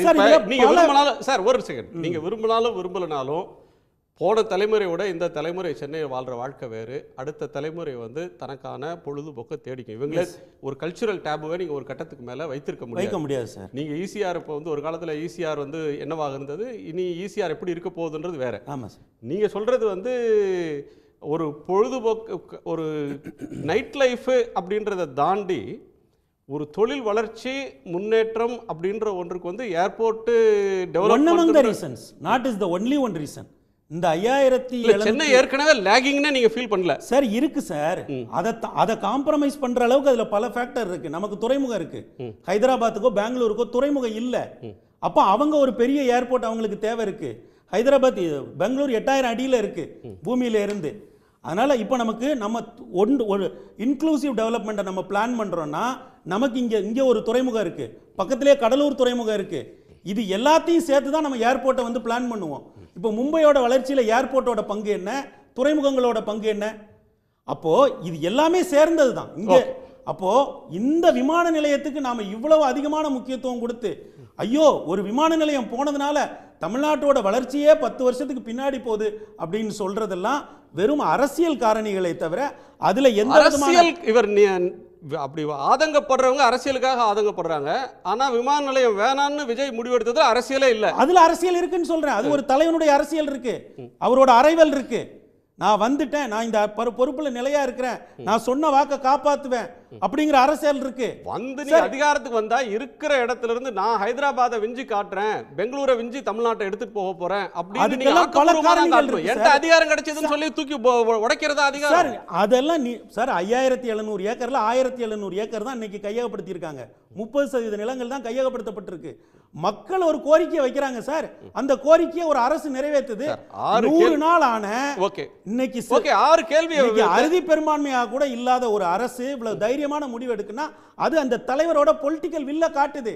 அப்படிதான் இந்த விஷயத்தை பார்க்கணுமே தவிர வளர்ச்சிக்கு பல காரணிகள் இருக்கு. அறுதி பெரும்பான்மை இல்லாத நரசிம்மராவ் அரசு தான் வந்து லிபரலைசேஷனை கொண்டு வந்தது சார். அறுதி பெரும்பான்மை இல்லாதனாலே பொலிட்டிக்கல் டிசிஷன்ஸ் எடுக்க மாட்டாங்கன்னு இல்லை, எடுக்கிற முடிவு சீர்தூக்கி பார்த்து எடுத்தாங்களா, மக்கள் நலனை பார்த்து ஈகோ அதனால எடுக்கிறாங்களான்றது பாயிண்ட். சூர்யா உங்க கோணம் இல்லை, இதில் அண்ணன் ஆரம்பத்தில் சொன்னாங்க வாக்கை காத்த வேந்தன். இந்த டேக்லைன், இந்த பிராண்டிங், இதற்காக எடுக்கப்பட்ட முடிவு தான் இந்த முடிவு. வாக்கை காத்த வேந்தன் அப்படின்னா இல்லை சொல்கிறேன், நம்பிக்கை அதை சொன்ன வாக்கை காப்பாற்றினார் அப்படின்னீங்க. இந்த நம்பிக்கை காக்கும் வேந்தனாக இருந்தால் ஐஆர்இஎல் ப்ராஜெக்டை கட்சியாக இருந்தபோது தாவேக்க எதிர்த்தது. வந்த உடனே அது எக்ஸ்பைரி ஆக வேண்டிய நாளில், கடைசி நாளில் விதிகளை மீறி அதுக்கான எக்ஸ்டென்ஷனை கொடுத்து அந்த ப்ராஜெக்ட் இன்னைக்கு நிறைவேறதுக்கான சூழலை ஏற்படுத்தி கொடுத்துருக்காரு இதே கன்னியாகுமரி மாவட்டத்தில். அடுத்தது மைன்ஸ் பவரை இன்னைக்கு பிஜேபி கவர்மெண்ட் வந்து தமிழ்நாடு உள்ளிட்ட மாநில அரசாங்கத்திலிருந்து எடுத்துட்டாங்க. மைன்ஸ் மூலமாக அந்த வளங்களை காப்பாற்றுவோம்னு பக்கம் பக்கமா வசனம் பேசின தாவேக்கா வாயை திறக்கிறதுக்கு முதுகெலும்பு இல்லாம இருக்கு. விபிஜி ராம் திட்டத்தை கண்ணா பின்னாடி எதிர்த்த கட்சி தாவேக்கா. ஆட்சிக்கு வந்த உடனே ஐயா மோடி நான் கையெழுத்து போடுறேன் அப்படின்னு கையெழுத்து போட்டு தமிழ்நாட்டில் அதை அமல்படுத்தி முடிச்சுட்டாங்க. ஏர்போர்ட் வந்துருவோம் நடந்துச்சு. இப்ப இவ்வளவு இருக்குல்ல, கொடுத்த வாக்கை காப்பாத்துறதா இருந்தா தூய்மை தொழிலாளர் பிரச்சனைக்கு தீர்வு கண்டிருக்கணும்ல. நேத்திய ரோட்ல வந்து உட்கார்றதுக்கு முன்னாடி உள்ளிருப்பு போராட்டத்தில் இருக்கிறவங்களை தூக்கி கொண்டு போய் வலுக்கட்டாயமா கைது பண்றீங்கன்னா அங்க காப்பாற்ற விரும்பின ஒரு நம்பிக்கை வாக்கு இங்க காப்பாற்ற விரும்ப வேண்டிய அவசியம் இல்லையா? அப்ப எங்களுக்கு சந்தேகம் வருது. இது ஒரு பிராண்ட் பில்டிங்கான அட்டெம்ப்ட், தன்னுடைய ஈகோவை சாட்டிஸ்ஃபை பண்றதுக்கான அட்டெம்ப்ட். மூணாவது, அவரை சுற்றி இருக்கக்கூடிய அந்த அதிகார மையங்கள், அந்த அதிகார மையத்தினுடைய லாபி இதுக்காக வேலை பார்த்துச்சா? ஏன்னா இந்த ஏர்போர்ட் போறதுனால லாபம் அடையக்கூடியது கர்நாடகாவில் இருக்கக்கூடிய காங்கிரஸ் கவர்மெண்ட்டும் ஆந்திராவில் இருக்கக்கூடிய கவர்மெண்ட்டும், ஆந்திரா கர்நாடகா தான் பெரிய அளவில் லாபம் அடைய போறாங்க. இங்க தொழில் வரல, இன்வெஸ்ட்மெண்ட் வரலன்னா இது அடுத்த ஆப்ஷன் அவங்களுக்கு அது ரெண்டு தான். இல்லை, இந்த அரசாங்கம் வந்து நீங்கள் சொல்கிற பாயிண்ட் ஒன்று, ஆனால் இந்த அரசு வந்து ரெண்டு இதை சொல்கிறாங்க. ஒன்று, ஏர்போர்ட் புதுசாக வேணான்ற கொள்கை இல்லை. இப்போ மணியே சொல்கிறார்ல, ஒரு மாநிலம் வளரணும்னா, நகரம் வளரணும்னா ஏர்போர்ட் தான் முக்கியம் அப்படின்னு இல்லை, அது இருந்தால் தான் வளரும் இல்லைன்ற அந்த கருத்தை டிவிக்கு ஏற்றுக்கல. அவங்க ஏர்போர்ட் வேணும்னு தான் நினைக்கிறாங்க. இந்த இடம் இல்லை, இன்னொரு இடத்த நாங்கள் விரைவில் சொல்கிறோம்ன்றாங்க. இல்லை, நீங்கள் அதை ஒரு ஏபிளான ஒரு அரசாங்கம் என்ன பண்ணியிருக்கணும் அப்படின்னா, இது எதோ இன்னைக்கு நேற்று நம்ம எடுத்த டெசிஷன் கிடையாது. 90கள் இறுதியிலிருந்து 2வது ஏர்போர்ட் குறித்து பேசிட்டு இருக்கிறோம். 2006-7 2வது ஏர்போர்ட்டுக்கான ப்ராஜெக்ட் ப்ரப்போசலை ஆரம்பித்து அதற்கான ஆய்வு பணிகள் ஆரம்பித்து நடத்திட்டு இருக்கிறோம். இவ்வளவு 20 ஆண்டு காலம் போராடி ஒரு இடத்தை கொண்டு வந்து அதனுடைய பணிகள் நடைபெற்று கொண்டிருக்கக்கூடிய ஒரு சூழல்ல, அதனுடைய நிர்வாக பணிகள் நடந்துட்டு இருக்க சூழல்ல அதை தூக்கி குப்பையில போட்டுட்டு நான் எந்த ஆல்டர்னேட்டிவ் சொல்ல மாட்டேன், ஆல்டர்னேட் வந்து ஸ்டடீஸ்ல இருக்கு அப்படின்னா, ஆல்டர்னேட்டை ஃபைன் பண்ண பிறகு நீங்க இந்த அனௌன்ஸ்மெண்ட்டை கொடுத்துருந்தீங்கன்னா நம்ம அதை குறித்து விவாதிக்கலாம். ஆல்டர்னேட்டை ஃபைன் பண்ணல, நான் இந்த இதை தூக்கி போடுறேன் அப்படின்னா ஏதோ ஒரு லாபி அங்க வேலை பார்த்துருக்கு அப்படிங்கிறது மட்டும்தான் இதுக்கு. எதை நாங்க எப்படி நம்புறது? இந்த ஏர்போர்ட்டுக்கு பதிலாக இன்னொரு ஏர்போர்ட்டை கட்டுறதுக்கான முயற்சிகளை இந்த அரசாங்கம் எடுக்குங்கிறதுக்கு எங்களுக்கு என்ன நம்பிக்கையை கொடுக்க முடியும்? இல்லை, ஒரு அரசு வந்து ஒரு தான் சொல்கிற கொள்கையை செயல்படுத்துறதுக்கு தான் மேண்டேட்டை பெற்று வருது. நாங்கள் இந்த ஏர்போர்ட் வேணாம் அப்படின்னு அந்த அவர் சொல்லிட்டு ஜெயிச்சுட்டு வந்திருக்கிறாரு, அதனால அவர் ஸ்கிராப் பண்றாரு. அதுலயும் அவங்க என்ன தெளிவா சொன்னாங்கன்னா, இன்னொரு இடத்தில் சூட்டபிளான இடத்தை தேர்ந்தெடுத்து நாங்கள் கட்டுவோம்னு தான் சொன்னார். அப்பவும் தேர்தலுக்கு முன்னாடி பேசுகிற போதும். அப்ப இன்னைக்கு அதை அனௌன்ஸ் பண்ணுங்க, இந்த இடம் தான் இருக்குன்னு அனௌன்ஸ் பண்ணுங்க. சார், சென்னைக்கு இன்னொரு ஏர்போர்ட், எக்ஸ்பேண்டடான ஏர்போர்ட் வேணுமா வேணாமாங்கிற கேள்விக்கு நீங்களே சொன்னீங்க, once Chennai was gateway of South India. நீங்கள் ஹைதராபாத் போகணுனாலும் பெங்களூர் போகணுனாலும் எங்கே போகணுனாலும் அவங்க நேரடியாக சென்னைக்கு வந்து லேண்ட் ஆகி இங்கேருந்து காரோ கேபோ ட்ரெயினோ எடுத்துகிட்டு போகிறது தான் வழக்கம். அப்படி இருந்த இடத்துல 3வது இடத்துல, இந்திய அளவில் 3வது இடத்துல இருந்த ஏர்போர்ட் சென்னை ஏர்போர்ட் இன்னைக்கு 5வது இடத்துக்கு போயிடுச்சு. நம்ம யார் கூட போட்டி போடுறோம்னா கல்கத்தா கூட போட்டி போட்டுருக்கோம் 6வது இடத்துக்கு. 5ஆவதா 6ஆவதா அப்படின்னுட்டு நீங்கள் ஏரியா வைஸ் பார்த்தீங்கன்னாலும் ஹைதராபாத் 5500 ஏக்கர், டெல்லி 5100 ஏக்கர், நீங்கள் இன்னும் ஒரு பெங்களூரில் 4000 ஏக்கர், கோவாவில் கூட 2100 ஏக்கர், சென்னை ஏர்போர்ட் 1300 ஏக்கர் தான். கோவா கூட 2 ஏர்போர்ட் வச்சிருக்காங்க கேபிட்டல் சிட்டியில், சென்னைக்கு ஒரு ஏர்போர்ட் போட்டு தான் வச்சிருக்கிறோம். இன்னொன்று பார்த்தோம்னா உத்தரப்பிரதேசமும் ஆந்திராவும் ஏர்போர்ட்டினுடைய முக்கியத்துவத்தை கருதி ஏர்போர்ட்டை கட்டி குவிச்சுட்டே இருக்காங்க தேவையில்லாத இடத்துல கூட. ஆனால் அது குறித்து எந்த மாதிரியான புரிதலும் இல்லாமல் ஒரு ப்ராஜெக்ட் டெவலப் ஆகி வந்துட்டு இருந்த காலகட்டத்தில் அது குறித்து அக்கறை இல்லாமல் அதை தூக்கி போடுற ஒரு அட்டம்ப்டுக்கு இந்த அரசாங்கம் வந்திருக்கு. ஸோ ஒரு நீங்கள் திமுக அரசு வந்து இந்த இடமா அந்த இடமான்னு யோசித்து ஒரு இடத்த ஃபைனலைஸ் பண்ணி வச்சுருந்தா கூட அதை மாற்றலாம். ஆனால் இடத்தெல்லாம் கையகப்படுத்துகிற இடத்துக்கு போய் அடுத்த கட்டத்துக்கு போன பிறகு பின்னாடி இழுக்கிறாங்க. ஏன் அப்படின்னா, இன்னைக்கு சென்னையில் ஏர்போர்ட் எங்கே அமைக்க முடியும்? அது முதன்மையான கேள்வி. இந்த பக்கம் போனீங்கன்னா ஆந்திரா பார்டர் வந்துடும், ஒரு பக்கம் பூரா நமக்கு கடல். கல்பாக்கத்தில் ஒரு ரெட் ஜோன் இருக்கு, அதே போல எண்ணூர் அனல் மின் நிலையத்தை ஒட்டி ஒரு ரெட் ஜோன் இருக்கு, தாம்பரத்தில் ஒரு டிஃபென்ஸ் ஸ்ட்ரைப் இருக்கு, அதே போல ஆவடியில் ஒரு டிஃபென்ஸ் ஏரியா இருக்கு, சென்னையினுடைய ஏர்போர்ட்டை ஒட்டியே ஒரு டிஃபென்ஸ் ஏரியா இருக்கு. இங்கே எதையுமே நீங்க வந்து யூட்டிலைஸ் பண்ண முடியாது. அப்படி இருக்கிறப்போ ஒரு க்ளோஸ் ப்ராக்சிமிட்டிக்குள்ள எங்க ஏர்போர்ட் அமைக்க முடியும் அப்படின்னு கன்சிடர் பண்ணும்போது 4 இடங்களை வந்து முந்தைய அரசுகள் கன்சிடர் பண்ணுது. திமுக அரசு மட்டும் கிடையாது, அதிமுக அரசு காலத்திலேயே இந்த ஸ்டடிஸ் ஆரம்பிக்குது. அதுல முக்கியமான இடம் வந்து பரந்தூர், பன்னூர், படலம், அந்த திருப்போரூர். இதுல திருப்போரூரும் அந்த பாடலமும் அது ரெட் ஜோனுக்குள்ள வருது அப்படிங்கிறதுனால அங்க வந்து எக்ஸிக்யூட் பண்ண முடியாது. மிச்சம் இருக்கக்கூடியது 2 தான், ஒன்னு பரந்தூர், இன்னொரு பன்னூர். 3 அட்வான்டேஜ் இருக்கு கம்பேரிட்டிவா. பன்னூரை விட பரந்தூருக்கு 3 முக்கியமான அட்வான்டேஜ் இருக்கு. ஒன்னு, பரந்தூர்ல 1546 ஃபேமிலி நீங்க ரீலோகேட் பண்ணணும். பராந்தூர்ல வெறும் 1005 ஃபேமிலி, 500 ஃபேமிலியை நம்ம வந்து காப்பாற்ற முடியுது ரிலேட்டிவ்லி ரீலோகேஷன்ல இருந்து. வேக்கன்ட் லேண்ட் வந்து பன்னூரை விட பரந்தூர்ல அதிகம், கவர்மெண்ட் லேண்ட் வந்து பன்னூரை விட பரந்தூர்ல அதிகம். இன்னைக்கு இவங்க சொல்லக்கூடிய 5000 ஏக்கர்ல நிறைய அரசு நிலம் மற்றும் அரசு புறம்போக்கு நிலங்கள் இருக்கு. மிச்சம் இருக்கக்கூடிய பிரைவேட் லேண்ட்ல இருந்து நம்ம ஏறக்குறைய ஒரு 1700 ஏக்கருக்கு மேல அக்யூர் பண்ணி முடிச்சிட்டோம். அவங்களுக்கு சும்மா அக்யூர் பண்ணி முடிச்சோம் அப்படிங்கிறது இல்ல, ஃபோர்ஸ்ஃபுல்லா அக்யூர் பண்ணல. நிலம் கொடுக்காதவர்கள் இன்னைக்கு போராடுறாங்க, கொடுத்தவர்கள் எல்லாம் மனமும் தான் கொடுத்தாங்க. ஏன்னா 35 லட்சத்திலிருந்து 2.57 கோடி வரைக்கும் ஏக்கருக்கு இழப்பீடு கொடுக்கப்பட்டிருக்கு. அந்த இழப்பீடை தாண்டி மார்க்கெட் வேல்யூவோட 3 மடங்கு இழப்பீடு. சரி, நீங்க வந்து ரெஜிஸ்ட்ரேஷன் நடந்த அன்னைக்கே கேஷ் டிரான்ஸ்ஃபர், மணி டிரான்ஸ்ஃபர் பண்ணப்பட்டிருக்கு. அவங்களுக்கு வேலை வாய்ப்பு உத்தரவாதம், வேற ஒரு இடத்துல பட்டா கொடுக்கிற உத்தரவாதம், மாடல் வில்லேஜ், அவங்க இருக்கக்கூடிய வில்லேஜ் அப்படியே இன்னொரு இடத்துல நாங்க ரீக்ரியேட் பண்ணி கொடுக்குறோங்கிற அளவுக்கு உத்தரவாதங்கள் கொடுத்து தான் அந்த நிலங்கள் பெறப்பட்டிருக்கு. இவ்வளவும் முடிஞ்ச பிறகு தன்னுடைய ஈகோவுக்காகவோ அல்ல யாரோ சில அதிகார மையங்களை ஸ்டாட்டிஸ்ஃபை பண்றதுக்காகவோ இந்த ப்ராஜெக்டை தூக்கி குப்பையில போட்டுருக்காங்க. சுமந்த், பின்னோக்கி இழுக்கிற முயற்சி தமிழ்நாட்டை கடுமையாக பாதிச்சிரும். இன்னமும் இந்த ஏர்போர்ட் ஒரு வடிவம் பெறுவதற்கு 10 ஆண்டுகளுக்கு மேலே கூட ஆகலாம். இடத்தை கண்டுபிடிச்சி, நிலத்தை கையகப்படுத்தி, அனுமதி எல்லாம் வாங்கி அந்த இடத்த வேலை செஞ்சு அது ஒரு விமான நிலையமாக கண்ணுக்குள்ளே வர்றதுக்கு 10 ஆண்டுக்கு மேலே கூட ஆகும். இது பின்னோக்கி இழுத்துட்டாங்க, தமிழ்நாட்டோட வளர்ச்சியை குலைத்து விடும் அப்படின்றது எதிர்க்கட்சிகளுடைய வாதம். பெருமாள் மணி போன்றவர்கள் சொல்லக்கூடிய கருத்து அப்படி இல்லை, இதனால் பெரிய பாதிப்பு ஒன்றும் வராது, ஒரு நகரத்தினுடைய வளர்ச்சி ஏதோ வானமே இடிஞ்சு விழுந்த மாதிரி பேசுகிறீங்களே அப்படின்னு அவர் ஒரு வாதத்தை முன்வைக்கிறார். தமிழ்நாட்டுக்கு, தமிழ்நாட்டு மக்களுக்கு, தமிழ்நாட்டின் வளர்ச்சியில் அக்கறை இருக்கக்கூடிய அனைவருக்கும் இன்று ஒரு மிகவும் துயரமான நாள். ஏன்னா முதல்ல நம்ம பார்க்க வேண்டியது இந்த திட்டம் கைவிடப்பட்டது அப்படிங்கிறது மட்டும் அல்ல, தமிழ்நாட்டின் வளர்ச்சிக்கு ஒரு செம்மட்டி அடி அடிக்கப்பட்டிருக்கிறது. அதை தான் நம்ம பார்க்கணுமே தவிர, ஏன்னா இந்த இந்த ப்ராஜெக்ட் ஸ்கிராப் பண்ணுறதுங்கிறது, எஸ் அவர் தேர்தல் பரப்புரையின் போது கூறினார், தேர்தல் அறிக்கையில் இருந்தது, இதெல்லாம் சரி. பட் நீங்கள் சில விஷயங்கள் அப்போ ஆட்சிக்கு வருவீங்கன்னு நீங்கள் நினைக்கக்கூட இல்லை. அதனால் நீங்கள் இந்த மாதிரி ஒரு ரேஷாக ஒரு ப்ராமிஸ் கொடுத்துட்டீங்க, நீங்கள் ஆட்சிக்கு வந்துட்டீங்க. அதுக்கு பிறகு ஆயிரக்கணக்கான கோடி ஏற்கனவே செலவழிக்கப்பட்டிருக்கிறது. 10 ஆண்டு காலம் மத்திய அரசு, மாநில அரசு, ஒவ்வொரு ஏஜென்சியுமா இடமா தேடி, நம்ம நண்பர் பேசும்போது சொன்னார், தாம்பரம் இருக்குது, கல்பாக்கம் இருக்குது, அரக்கோணம் ஐஎன்எஸ் ராஜாளி இருக்குது, அந்த பக்கமும் போக முடியாது. இது எல்லாம் கணக்கில் எடுத்துக்கொண்டு அதற்கு பிறகு இங்கு வந்து வாட்டர் பாடி இருக்குது, இந்த வாட்டர் பாடி மேலே ரன்வே எப்படி போக முடியும், அதற்கு என்ன பண்ணுறது, இதையெல்லாம் யோசித்து 10 ஆண்டு காலம்ங்க, 10 ஆண்டு காலம்.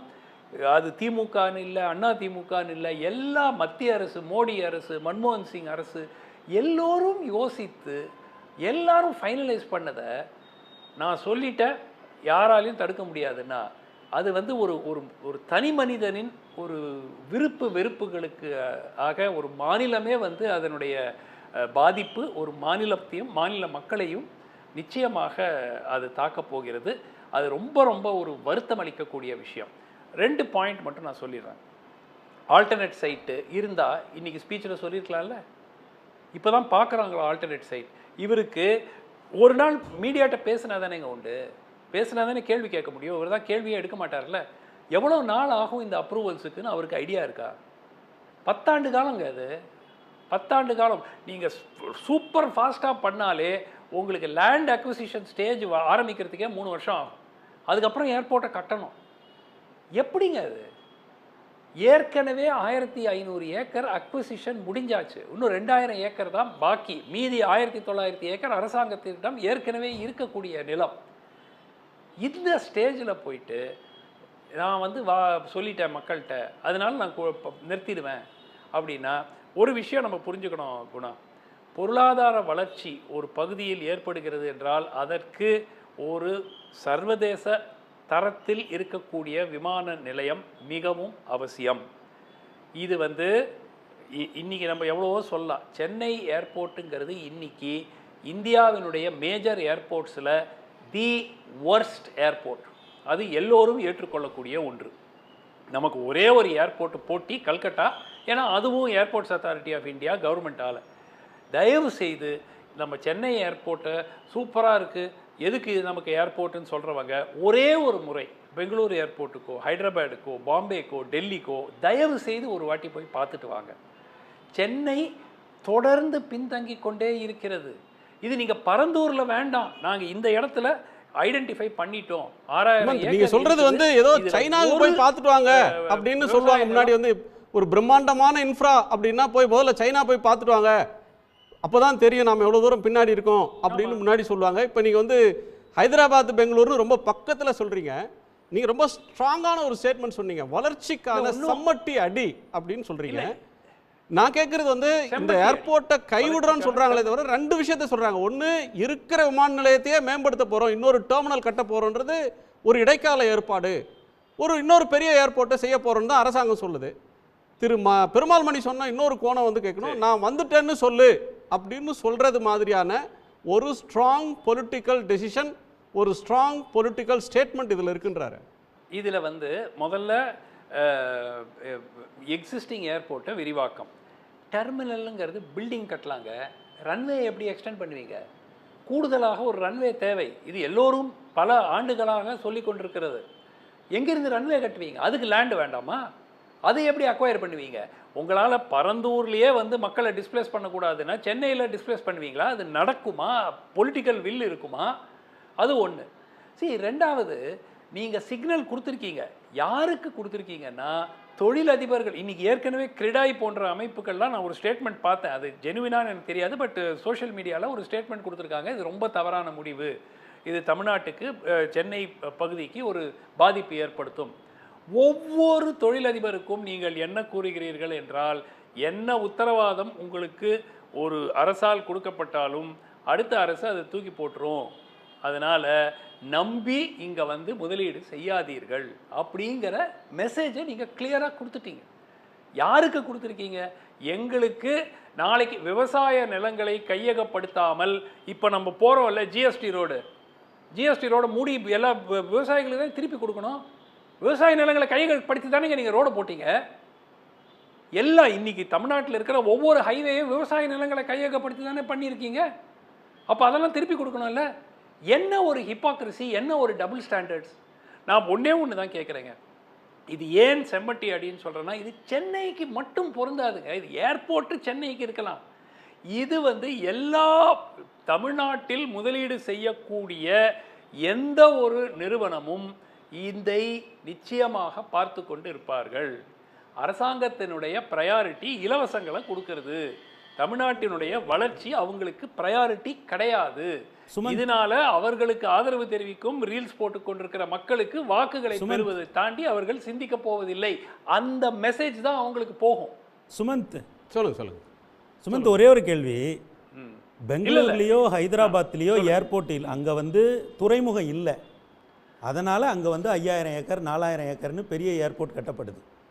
சென்னையில் துறைமுகம் ஒரு நிமிஷம், நீங்க ஒரு நிமிஷம் சார், சென்னைக்கு பக்கத்திலேயே கடலூர்ல ஒரு துறைமுகம் இருக்கு. நீங்க அப்போ அமெரிக்காவுக்கு கப்பல்ல போயிட்டு வந்திருக்கீங்க. ஏற்கனவே சென்னை ஏர்போர்ட் 1300 ஸ்கொயர் ஃபீட்டுக்கு மேல 1300 ஏக்கருக்கு மேல இருக்கு. நீங்க ஏன் சென்னையை ஏன் துறைமுகம் இல்லாத ஹைதராபாத்தோடையும் பெங்களூரோடையும் எப்படி ஒப்பிட முடியும் சார்? மும்பை ஏர்போர்ட் 1800 ஏக்கர் தான் சார். அதோட வால்யூம் என்ன, எகனாமிக் வால்யூம் என்ன sir? Correct sir, correct sir. ஒரு நிமிஷம், நீங்க நாளைக்கு அமெரிக்காவுக்கு ஒரு கப்பல் பிடிச்சு போங்களே, யார் தடுக்கிறாங்க? கப்பல்ல போங்க அமெரிக்காவுக்கு சார். ஏன் கேள்வி அமெரிக்கா இல்ல சார், துறைமுகம் இல்லாத ஹைதராபாத்தோடையும் துறைமுகம் இல்லாத பெங்களூரோடையும் ஏன் சென்னையை ஒப்பிடுறீங்க sir? Chennai 1300 acre, Mumbai 1800 acre, ரெண்டு ஊர்லயும் துறைமுகம் இருக்கு சார். துறைமுகம் இருக்கிற ஊர்ல ஒப்பீட்டு அளவுல கம்பேரிட்டிவ்லி சின்ன ஏர்போர்ட் போதும் சார். இது பொருளாதார பாலபாடம் சார்.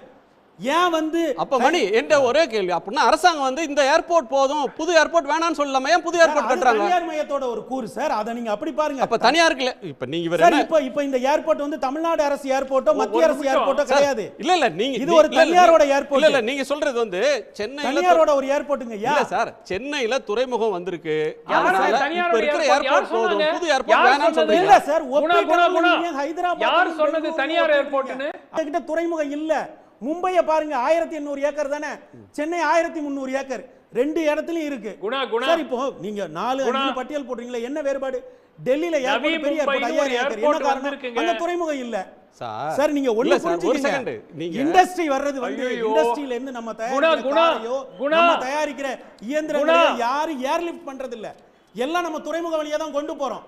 சரிங்களா? பொருளாதாரம் பேசினா அதோட அடிப்படைகளுக்குள்ள நின்னு பேசுங்க, அதனுடைய முழு கூறுகளுக்குள்ளே நின்னு பேசுங்க. ஒரு பகுதியை மட்டும் எடுக்காதீங்க. ஒரு நொடி சரக்குகளை கொண்டு வர்றதுக்கு துறைமுகம் பயன்படும். அதுல கூட வந்து ஆந்திராவை சேர்ந்தவர்கள் காக்கிநாடா மற்ற இடங்கள்லாம் தனியார் துறைமுகங்களை நிறைய உருவாக்கிட்டாங்க.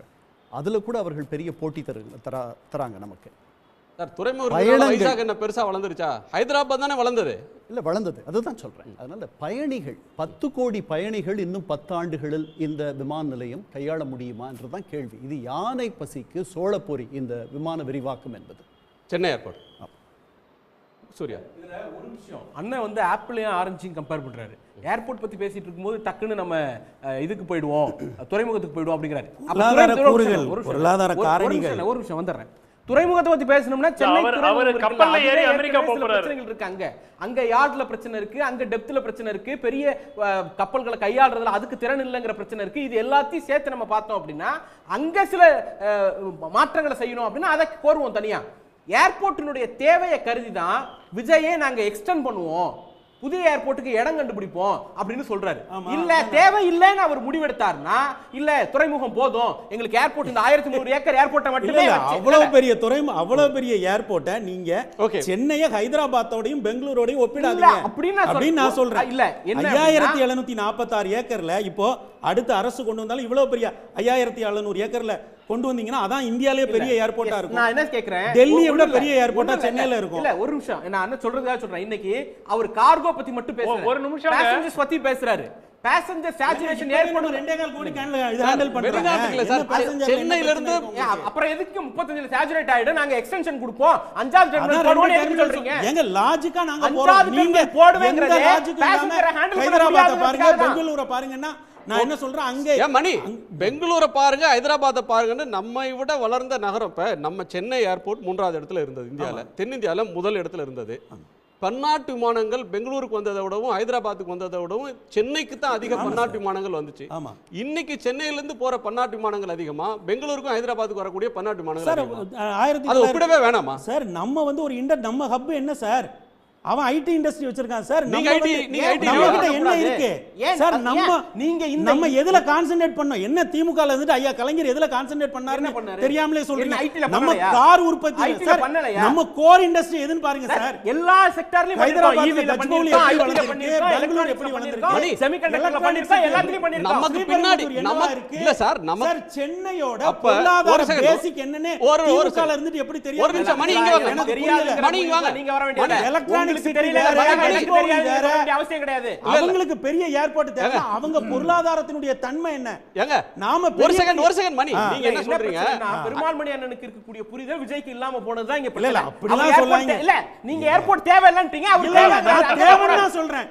பக்கத்துல வந்துகிட்டு தப்பா புரியாதீங்க. நீங்க என்ன சொல்றீங்க? பக்கத்துல உட்கார்ந்துகிட்டு தப்பா புரிஞ்சுக்காதீங்க. ஹார்பர் இருக்கு, நீங்க கம்பேர் பண்ணாதீங்க.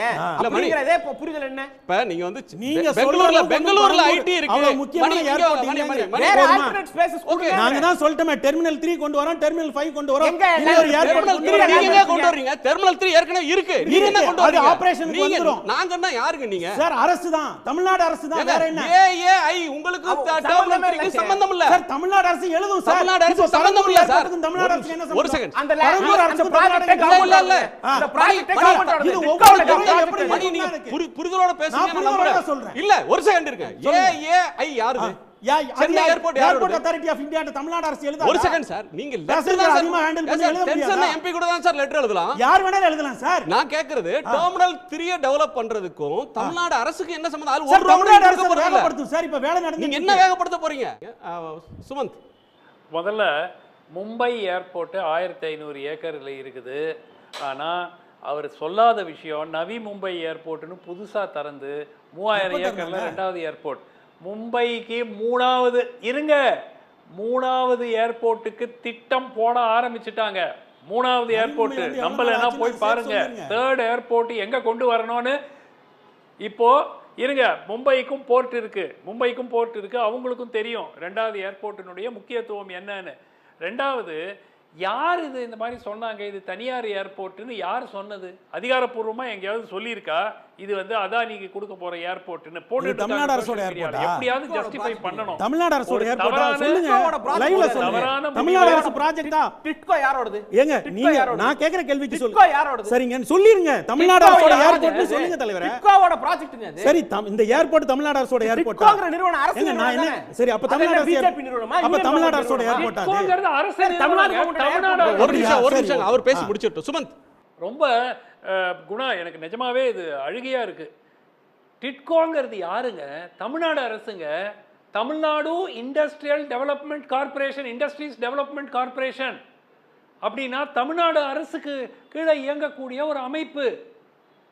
ஏங்க இது ஒண்ணுமே புரியாம எப்படி? அதுதாங்க இது நிஜமாவே இது ஒரு துக்ளக். இதுதான் நிஜமா சொல்றேன். எனக்கு மிகப்பெரிய கவலை இதே மாதிரி தான் மற்ற டிசிஷன்ஸும் இருந்ததுன்னா we are going back 20 years, 20 வருஷம் பின்தங்கி போகிறோம். இந்த முடிவு உறுதியாக தமிழ்நாட்டுக்கு பொருளாதாரத்துக்கு கொடுக்கப்பட்ட ஒரு செம்மட்டி அடி. ஷூட்டிங் அவர் செல்ஃப் இந்த ஃபுட்டுன்னுவாங்க. நாமே நம்ம காலில் சுட்டுக்கிறதுக்கு ஒப்பிடு. அதுதான் மாற்றுக்கிறதே இல்லை. திரு ராமநாதன், உங்க கோணம் என்ன இதுல? அதாவதுங்க நான் வந்து ஒரு ஒரு சம்பவத்தை சொல்லலான்னு நினைக்கிறேன். ஒரு ஒப்பீட்டு அளவில் நான் 1995 ஹாங்காங்கிற்கு புலம்பெயர்ந்தேன். அப்போ ஹாங்காங்கிற்கு வந்து டெல்லியிலிருந்து நேரடியாக விமான சேவை இருந்தது. மும்பை, கல்கத்தா, சென்னை ஆகிய 3 நகரங்களில் ஒரு இடைநிறுத்தத்தோடு, அதாவது சிங்கப்பூர், கோலாலம்பூர் அல்லது பேங்காக் இந்த மாதிரி ஒரு இடைநிறுத்தத்தோடு கூடிய சேவை இருந்தது. அப்போ தென்னிந்தியாவில் இருக்கக்கூடிய யாராக இருந்தாலும் இந்த மாதிரி கீழே நாடுகளுக்கு போவதென்றாலும் மேலை நாடுகளுக்கு போவதென்றாலும் சென்னைக்கு வந்து போக வேண்டும் என்கிற ஒரு நிலைமை இருந்தது. இப்போ எல்லாரும் சொன்ன மாதிரி அன்றைக்கு ஒரு 3வது இடத்துல சென்னை விமான நிலையம் இருந்தது. இன்றைக்கு பெங்களூருக்கும் ஹைதராபாத்துக்கும் வழிவிட்டு நாம் வந்து 5வது இடத்திற்கு வந்திருக்கிறோம். எல்லா அலகுகளில் பார்த்தாலும், அதாவது விமானங்களுடைய எண்ணிக்கை என்கிற அடிப்படையில் பார்த்தாலும் சரி, அல்லது பயணியர்களுடைய எண்ணிக்கை என்கிற அடிப்படையில் பார்த்தாலும் சரி, இது வந்து இப்போ 5வது இடத்துல இருக்கிறோம். இந்த 5வது இடம்னு சொல்லும்போது இப்போ இன்றைக்கு சென்னையில் நாம் எவ்வளவு விமானங்கள் வருகின்றனவோ அதை போல 2 மடங்கு விமானங்களை பெங்களூர்லேயும்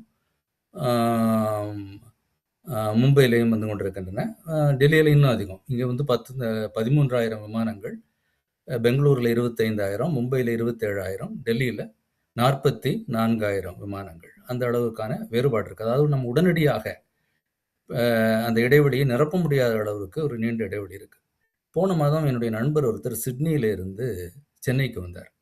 இப்போ கடந்த சில மாதங்களாக பெங்களூருக்கு நேரடியாக இங்கே சிட்னியிலிருந்து விமானம், குவாண்டாஸ் விமானம் வருகிறது. அவர்கள் வந்து சென்னை, இந்தியாவில் எல்லாரையும் பார்த்து அவர்கள் பெங்களூரை தேர்ந்தெடுத்திருக்கிறார்கள். இவர் பெங்களூர், அதனால நேரடி விமான சேவை என்பதனால மற்ற இடைநிறுத்தத்தோடு உள்ள சேவையை காட்டிலும் அதனுடைய கட்டணம் குறைவு. ஆகவே அதில் அவர் சீட்டு வாங்கினார். அவர் சென்னை பக்கத்து நகரம் தானே என்று நினைத்து வாங்கிவிட்டார்.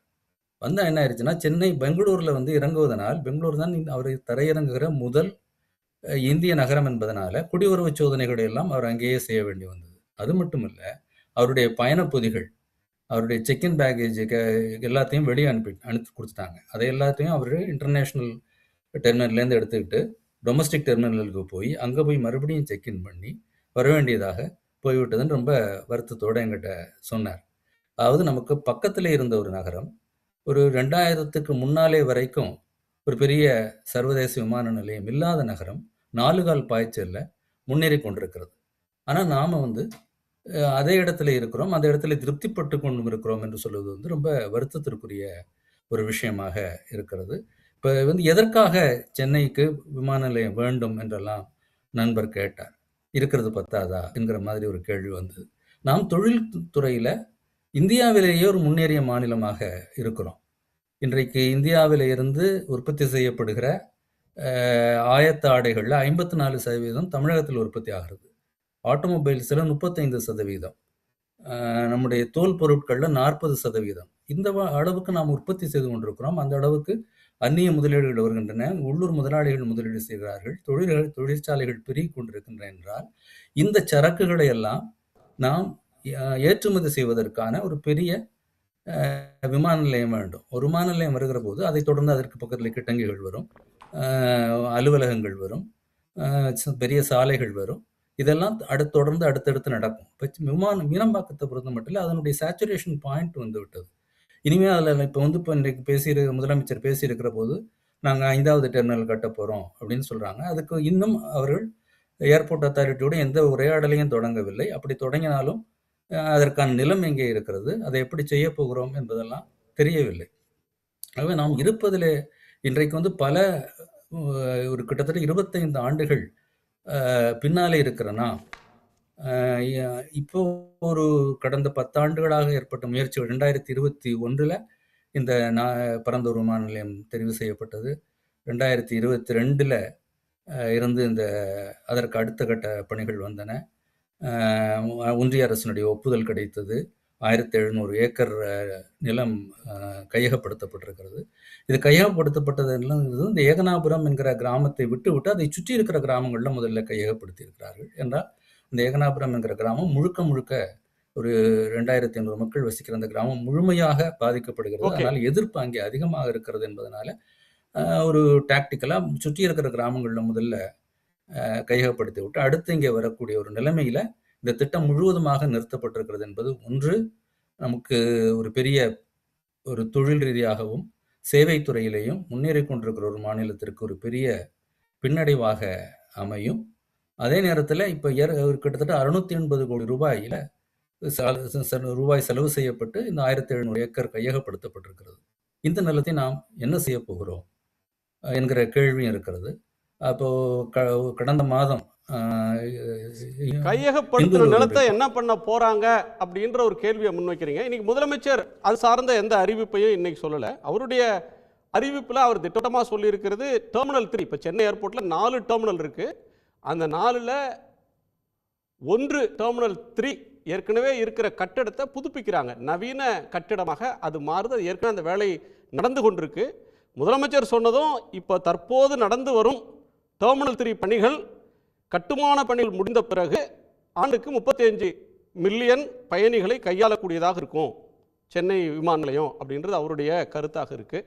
அது டெர்மினல் 5 புதுசாக கட்டி அதற்காக ஏஏஐயோட பேசி நடவடிக்கை எடுக்க போகிறோம் அப்படின்னு சொல்கிறாங்க. சூர்யா, உங்கள் நிறைவு பார்வை.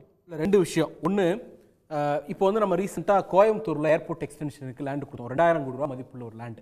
அந்த லேண்டை நம்ம கவர்மெண்ட் ஸ்பெண்ட் பண்ணி கொடுத்ததுலேருந்து ஒரு பைசா நமக்கு லாபம் கிடைக்கப்படுறது கிடையாது. எந்த ஷேரும் நமக்கு அவங்க கொடுக்கப்படுறது கிடையாது. இந்தியா முழுக்க ஏர்போர்ட் உள்ளிட்ட சொத்துக்களை இவங்க பிரைவேட்டைஸ் பண்ணும் பொழுது நிதியமைச்சராக இருந்த எங்களுடைய பிடிஆர் அவர்கள் முதல்ல ஒருத்தர் கொஸ்டின் பண்ணாருன்னா, நீங்கள் லேண்டு நான் கொடுத்தது, ஏர்போர்ட்டை நீ இன்னைக்கு கட்டின நாளைக்கு வித்துட்டு போயிட்ட அப்படின்னா அந்த லேண்டுக்கான ஈக்விட்டி எனக்கு கொடுன்னு கேட்டாங்க. திராவிட முன்னேற்ற கழகம் தான், எங்களுடைய தலைவர் தான் தென்னிந்திய கவுன்சில் கூட்டத்தில் போய் அதை வலியுறுத்தி கேட்டார். இன்னைக்கு அதிலிருந்து ஒரு ரிலீஃப் தான் பரந்தூர் வந்து டிட்கோவோட ப்ராஜெக்ட்.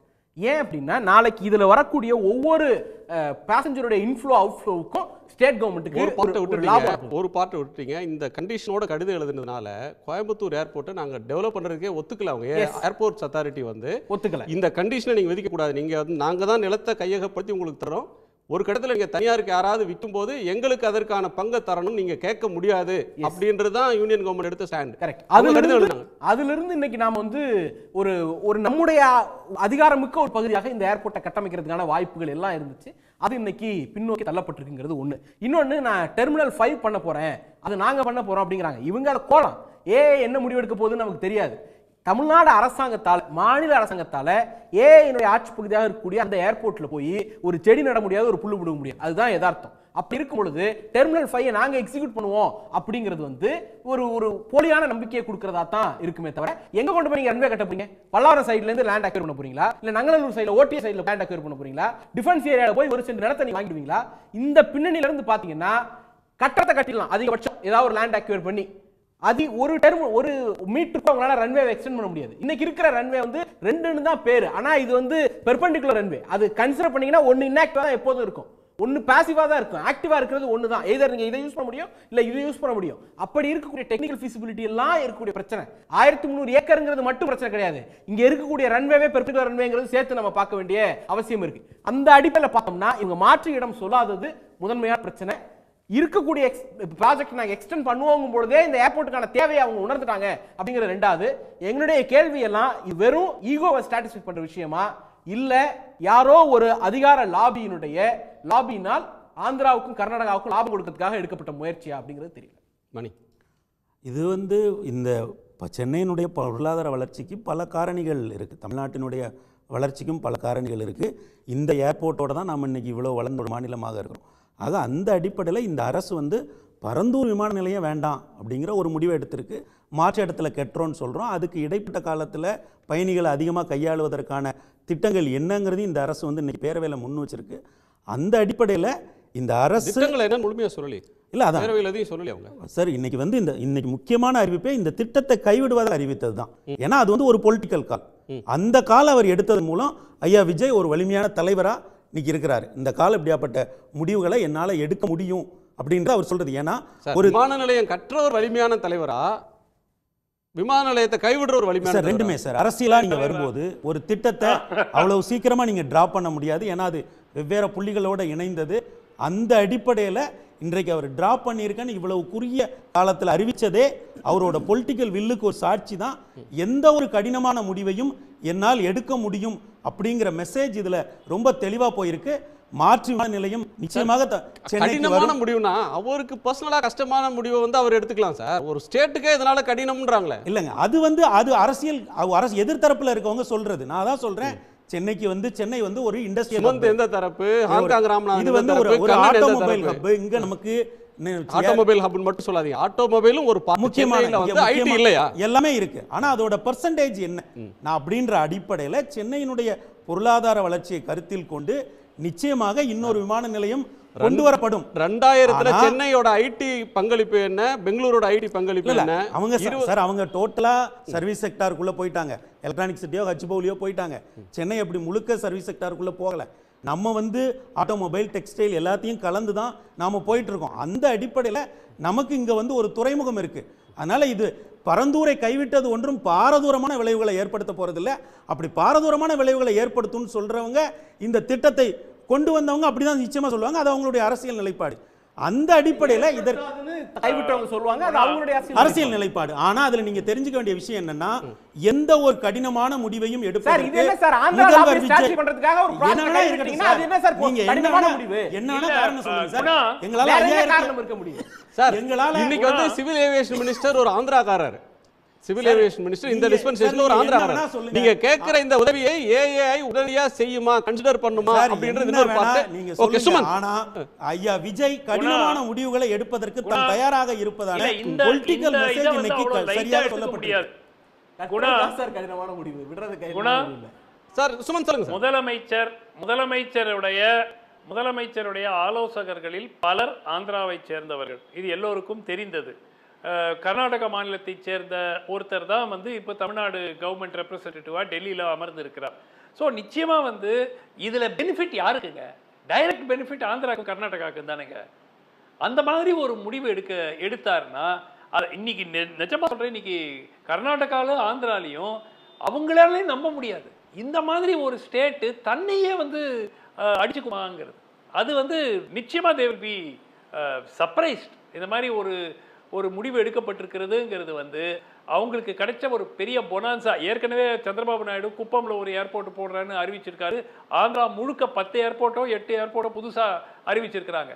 கர்நாடகாவில் ஏற்கனவே பெங்களூருடைய 2வது ஏர்போர்ட்டுக்கு ஏற்கனவே திட்ட பணிகள் துவங்கி இருக்கின்றன. ஐடென்டிஃபிகேஷன் ஆஃப் பிளேஸ் போயிட்டு இருக்கு.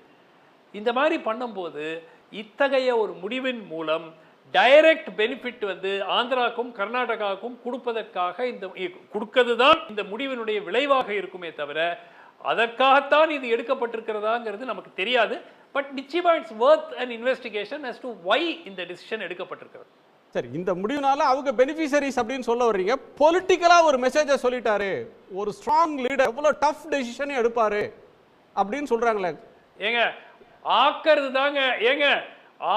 தாங்க கஷ்டம், கிரியேஷன் தாங்க கஷ்டம், டிஸ்ட்ரக்ஷன் ஈஸிங்க. யார் வேணா டிஸ்ட்ராய் பண்ணலாங்க. ஏதாவது ஒன்றை அழுத கண்ணீர் சார். அந்த மக்களோட கண்ணீரை தொடச்சிருக்காரு. பரந்தூர் மக்களோட கண்ணீரை தொடச்சிருக்காரு சார். நேத்தி தூய்மை அல்லல் தொழிலாளர்களை பட்டு ஆற்றாத அழுத கண்ணீர் மக்களுடைய பரந்தூர் கண்ணீர் தான் மக்களுக்கு இது. கொடுத்த வாக்கு இன்னைக்கு காப்பாத்தி இருக்காரு. அவர் வெளியே வந்த ஒரே ஒரு இடம் பரந்தூர் தான். அந்த பரந்தூர் மக்களுக்கு கொடுத்த வாக்க இன்னைக்கு ஐயா விஜய் காப்பாத்தி ஒரு டயலாக்காக தான் இது உங்களுக்கு டயலாகா தெரியுது. இது நாங்க பொலிட்டிக்கல் ஸ்டேட்மெண்ட். யா, இந்த டயலாகுக்காக சார், ஆமா இந்த சார், டயலாகுக்காக தமிழ்நாட்டினுடைய பொருளாதார வளர்ச்சியே வந்து 10 வருஷமா பாதிப்பு. தாவேக அரசு அமைக்கும் சொல்லிட்டு இருக்கேன் சார். நீங்க என்ன நியூட்ரல் எடுத்துக்கிட்டீங்கன்னா அதுக்கு என்ன காரணம்? எஸ் தாவே காதரவாளர்னு போட்டுருங்க. சார், அது எப்படி போறதுங்கிறது அண்ணன் முடிவு பண்ணட்டும். நீங்க திமுக தானே? நான் திமுக தான். எனக்கு அந்த கட்ஸ் சொல்றதுக்கு. ஓகே, பர்சனல் சுமந்த் ஏதோ சொல்ல வந்தீங்க. இல்ல நான் சொன்னது வந்து பரந்தூரில் இருக்கக்கூடிய ஒரு 1000-1500 மக்களினுடைய கண்ணீரை துடைக்கிறதற்காக தமிழ்நாட்டினுடைய கோடிக்கணக்கான மக்களை துயரத்தில் கொண்டு சேர்க்கிறார். அது வந்து இன்னைக்கு அவங்களுக்கு புரியல, அதனுடைய அவேர்னஸ் அவங்களுக்கு இல்லை. ஆனால் 5 ஆண்டுகளுக்கு பிறகு மேலும் பின்தங்கி போய் இங்க வேலை கிடைக்காமல் மக்கள் கஷ்டப்படும் போது மக்களுக்கே தோணும் ஐயோ அந்த மாநில பக்கத்தெல்லாம் எப்படி இருந்தாங்க, நம்மளை விட 20 வருஷம் பின்னாடி இருந்தாங்க, எங்கோ போயிட்டாங்க, இப்போ நம்ம வந்து பின்தங்கி இருந்துட்டோமே அப்படின்னு. இனிமே நம்ம கம்பேர் பண்றதுக்கு இருக்கும். பீகார் இருக்கு, பட்னா ஏர்போர்ட்டோட நம்ம கம்பேர் பண்ணிக்கலாம். யூபியில் மேபி கோரக்பூர் ஏர்போர்ட்டோட நம்ம கம்பேர் பண்ற ஸ்டேஜுக்கு கொண்டு போய் சேர்த்துருவாங்கங்கிற நம்பிக்கை இருக்கிறது.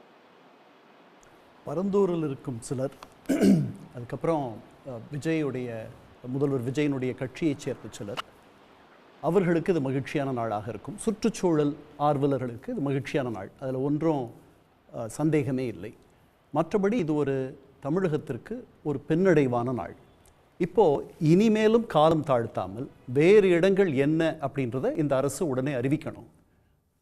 இப்போ இழந்த காலத்தை மீட்டெடுக்கிற மாதிரி போர்க்கால அடிப்படையில் அதெல்லாம் இந்த அரசு செய்யுமான்னு எனக்கு தெரியல. ஏன்னா இந்த அறிவிப்பு வர்றதுக்கே நம்ம 3.5 மாதம் காத்திருக்க வேண்டியிருந்துச்சு. பல ஹேஷியங்கள், பல யூகங்கள்லாம் இருந்துச்சு. பாரபட்சமற்ற பலர், தொழில்துறையைச் சேர்ந்தவர்கள், தொழில் முனைவோர்கள், மற்ற நோக்கர்கள் அத்தனை பேரும் இன்று வருந்துகிற ஒரு நாள். இது மிகப்பெரிய பின்னடைவு. இதை சரி, இதில் ஒரு வெள்ள அறிக்கையே தரணும் இந்த அரசு நான் நினைக்கிறேன். பன்னூரில் இப்போ பரந்தூரில் அழுத மக்களுக்கு இதில் வந்து ஒரு பெரிய விடியல் கிடைச்சிட்டுது அப்படின்னு சொல்கிறாங்க. இப்போ வந்து எல்லோருடைய இதுவுமே வந்து ஒரு சுற்றுச்சூழலுக்கு பாதிப்பு இல்லாத ஒரு சஸ்டைனபிளான ஒன்றை தான் சொல்கிறாங்க. இருக்கிறதுல லீஸ்ட் டேமேஜ்ன்றது கவர்மெண்ட் குறைந்த தீமை. இன்னொன்று, எந்த நில கையகப்படுத்தலும் இல்லாமல், யார் ஒருவரையும் அகற்றாமல், யாருடைய கண்ணீரும் இல்லாமல், ஒரு விவசாயி கூட தீங்கிழைக்காம, ஒரு குடியிருப்பு வாசியை கூட அகற்றாம இன்னொரு புதிய ஏர்போர்ட்டை அமைச்சிட முடியுமா? அது உட்டோப்பியா, அது வாய்ப்பே கிடையாது. எல்லா இடத்துலையும் இப்படித்தான் நடக்கும். அதனால் இதை வந்து தமிழகத்தை அடுத்த கட்டத்திற்கு கொண்டு போகணும் அப்படின்னா இந்த விமான நிலையம் இன்னொரு விமான நிலையம் அல்லது விமான நிலைய விரிவாக்கம், 10 கோடி பயணிகளை ஒரு விமான நிலையம் கையாளக்கூடிய திறன், அப்படிப்பட்ட ஒரு விமான நிலையம் தமிழகத்திற்கு தேவை தேவை தேவை. சூர்யா, அடிப்படையில் ஒன்று தான் நான் மீண்டும் வலியுறுத்தி சொல்கிறது ஒன்று தான். அவருடைய பர்சனல் பிராண்டிங்காகவும் ஈகோவுக்காகவும் அவரை சுற்றி இருக்கக்கூடிய அதிகார மையங்களின் அழுத்தத்தின் காரணமாகவும் இந்த ப்ராஜெக்ட் அவர் கைவிட்டிருக்கிறார். இழப்பு தமிழ்நாட்டுக்கு, லாபம் அவரை சுற்றிருப்பவர்களுக்கு. திரு ராமநாதன் சுருக்கம். எல்லாரும் வந்து இந்த பரந்தூர் மக்களுடைய கண்ணீரை துடைத்து விட்டார்னு சொன்னாங்க. அதை பற்றி மட்டும் நான் சொல்லலாம்னு நினைக்கிறேன். இதில் வந்து இந்த ஏக்கனாபுரம் அப்படிங்கிற கிராமத்திலிருந்து எந்த நிலமும் கையகப்படுத்தப்படவில்லை. ஆகவே அந்த மக்களுக்கு இது மகிழ்ச்சி தரும். ஆனால் அதை சுற்றி இருக்கிற கிராமங்களில் இந்த 1700 ஏக்கரை ஏற்கனவே அரசாங்கத்திற்கு விற்றுவிட்டவர்கள், அவர்களுடைய நிலைமை வந்து ரொம்பவும் சிரமமாக தான் இருக்கிறது. கடந்த மாதம் நான் இந்துவில் ஒரு ரிப்போர்ட் வந்திருந்தது. அவர்கள் வந்து இப்போ அடுத்த இடத்திற்கு போவதற்கு, அங்கே ஒரு வேலை வாய்ப்பை நாடுவதற்கு தயாராக இருக்கிறவர்கள் பல பேர் இருக்கிறார்கள். இன்னும் சில பேர் இந்த அரசாங்கம் எங்களுக்கு இந்த நிலத்தை திருப்பி தருமா என்று கேட்கிறார்கள். அப்படி திருப்பி தர முடியுமா? திருப்பி தந்தால் ஒருத்தர் திருப்பி தருவார், இன்னொருத்தர் திருப்பி தர மாட்டார். அதெல்லாம் நடைமுறை சாத்தியமா அப்படிங்கிறதெல்லாம் தெரியல. ஆகவே இது அந்த பகுதி மக்களுக்கு கூட எல்லோருக்கும் மகிழ்ச்சியான நாடாக இருக்கும் என்று நான் நினைக்கவில்லை. இந்த நிலத்தை ஏற்கனவே அரசாங்கத்துக்கு வழங்கியவர்கள் இன்னும் சிரமத்திற்கு உள்ளாவார்கள் என்று தான் நினைக்கிறேன். மற்றபடி எல்லாரும் சொன்ன மாதிரி ஒரு சுற்றுச்சூழல் சார்ந்த அம்சங்களுக்காக இந்த கடந்த திமுக அரசில் வல்லுநர் குழு நியமிக்கப்பட்டது. அவர்கள் இந்த வடிகாலில் பிரச்சனைகளை எல்லாம் நாங்கள் சரியாக கையாளுவோம் என்று அந்த அறிக்கையில் சொல்லியிருக்கிறார்கள். இப்போ அந்த மாதிரி விஷயங்களை தான் நம்ம விவாதிக்கணுமே தவிர ஒரு ஒட்டுமொத்தமாக இந்த பரந்தூர் விமானத்தை கைவிடுகிறோம் என்று சொன்னது வந்து தமிழகத்தினுடைய முன்னேற்றத்திற்கு, வளர்ச்சிக்கு எதிராகத்தான் வேலை செய்யும். இனிமேல் நாம் இடத்தை தெரிவு செய்து ஒன்றிய அரசு அனுமதி பெற்று வடிவமைத்து நிலம் கையகப்படுத்தி கட்டுமானத்தை எல்லாம் முடிப்பது என்பது இன்னும் ஒரு 10 ஆண்டு காலத்திற்கு போகும். அப்ப இப்போ 5வது நிலம் கையகப்படுத்துதல் சாத்தியமா? இதை விட குறைவான இடத்தை கூட நீங்க போய் எடுக்கணும், 1000 ஏக்கர் தான் கொள்முதல் செய்யணும், கையகப்படுத்தணும்னு போனீங்கன்னா இந்த திட்டத்தை பின்வாங்கினதுனால பரந்தூரை போல நாம் போராடினால் நம்மளுக்கும் ஒரு விஜய் வருவாரு. விஜய் இல்லைன்னா அடுத்த அரசியல் அபிலாசை கொண்டு இன்னொரு கட்சி தலைவரோ ஒரு நடிகரோ வருவாரு, அவர் நமக்கு ப்ராமிஸ் பண்ணுவாரு, நாம கொடுக்க வேண்டாம், போராடலாம். அரசாங்கம் வந்து அந்த லாஜிக் தானே எங்களுக்கும் பொருந்தும்னு கேட்பாங்களே. நாளைக்கு இன்னொரு இடத்துல போய் நீங்க இதுல உள்ள பாதி இடத்தை எடுத்துட முடியுமா? மக்கள் அனுமதிப்பாங்களா? இல்ல, அது அதாவது இப்ப நான் ஒரு தவறான ஒரு முன்னுதாரணத்தை செய்து விட்டோம். அதாவது ஒரு மாநிலத்துக்கான வளர்ச்சியை நோக்கி செய்கிற போது பல கட்டங்களை தாண்டி வந்த ஒரு திட்டத்தை இடைநிறுத்துவது அல்லது அதை கைவிடுவது என்பது நிச்சயமாக ஒரு நல்ல முன்னுதாரணமாக இருக்காது. அடுத்து நீ சென்னையை சுற்றி எந்த இடத்துல இந்த மாதிரி 5000 ஏக்கர் எடுத்தாலும் அங்கேயும் இந்த பிரச்சனைகள் எல்லாம் வரும். அப்போ அதை நாம் முதல்ல இருந்து தொடங்க வேண்டும். இது நீங்கள் சொல்ற மாதிரி அவர்களும் இந்த ஏற்கனவே பரந்தூரில் நீங்கள் கைவிட்டீர்கள், நாங்கள் என்ன தவறு செய்தோம் என்று கேட்பார்கள். இந்த பிரச்சனைகள் எல்லாம் வரும். இது வந்து ஒரு தவறான முன்னுதாரணமாக போய்விட்டது. எல்லாருக்கும் பரந்தூர்ல எல்லாருக்கும் ஹாப்பியா இருக்காது. நிலத்தை கொடுக்காத விவசாயிகளுக்கு இது ஹாப்பியா இருக்கலாம். நிலத்தை கொடுத்தவங்களுக்கு வந்து கொடுத்துட்டு பணத்தை வாங்கிட்டாங்க. அது சட்டப்படி அதை அந்த நிலத்தை என்ன பண்ண முடியும்னு தெரியல. ஏன்னா அது ஒரு குறிப்பிட்ட ஒரு சட்டத்தின் கீழ் அது கையகப்படுத்தப்பட்டிருக்கு. அதனால் அதில் சட்ட சிக்கல்கள்லாம் இருக்குது. இப்போ அந்த நிலத்தை அவங்க திருப்பி கொடுத்தா கூட அவங்க வாங்கின பணத்தை அவங்க கிட்ட இருந்து வாங்க முடியுமான்னு தெரியாது. 1000 சிக்கல்கள் இருக்குது. அதனால தான் இதுக்கு ஒரு வெள்ளை அறிக்கையை அவர் தந்து இதில் என்னெல்லாம் எப்படியெல்லாம் இதற்கெல்லாம் தீர்வு காண போகிறார் அப்படின்னு சொல்கிறதும், பின்னாடி அவர் எடுக்கிற முடிவு, அவர் தேர்ந்தெடுக்கிற இடம், அந்த இடத்துல எந்த அளவுக்கு இந்த தீமைகளை எல்லாம் அவர் குறைத்து கொண்டு வருவார். அழுத கண்ணீரோட 2 பேர் வருவாங்க. போய் யாருடைய சொத்தை நீங்கள் கேட்டாலும் அங்க 2 பேர் வரத்தான் செய்வாங்க. அவங்க நியாயமான காம்பன்சேஷன் எங்களுக்கு கொடுங்கன்னு கேட்கத்தான் செய்வாங்க. உண்மை. இது ரொம்ப என்ன சொல்றது, இட்ஸ் கார்டியன் நாட். அந்த முடிச்சை எப்படி அழுக்கிறது. நன்றி நன்றி எல்லோருக்கும் நன்றி. மீண்டும் சந்திப்போம். இது கேள்விக்களம், மக்களின் மேடை. உடனுக்குடன் செய்திகளை தெரிந்து கொள்ள சன் நியூஸ் பெல் ஐகானை கிளிக் பண்ணுங்க.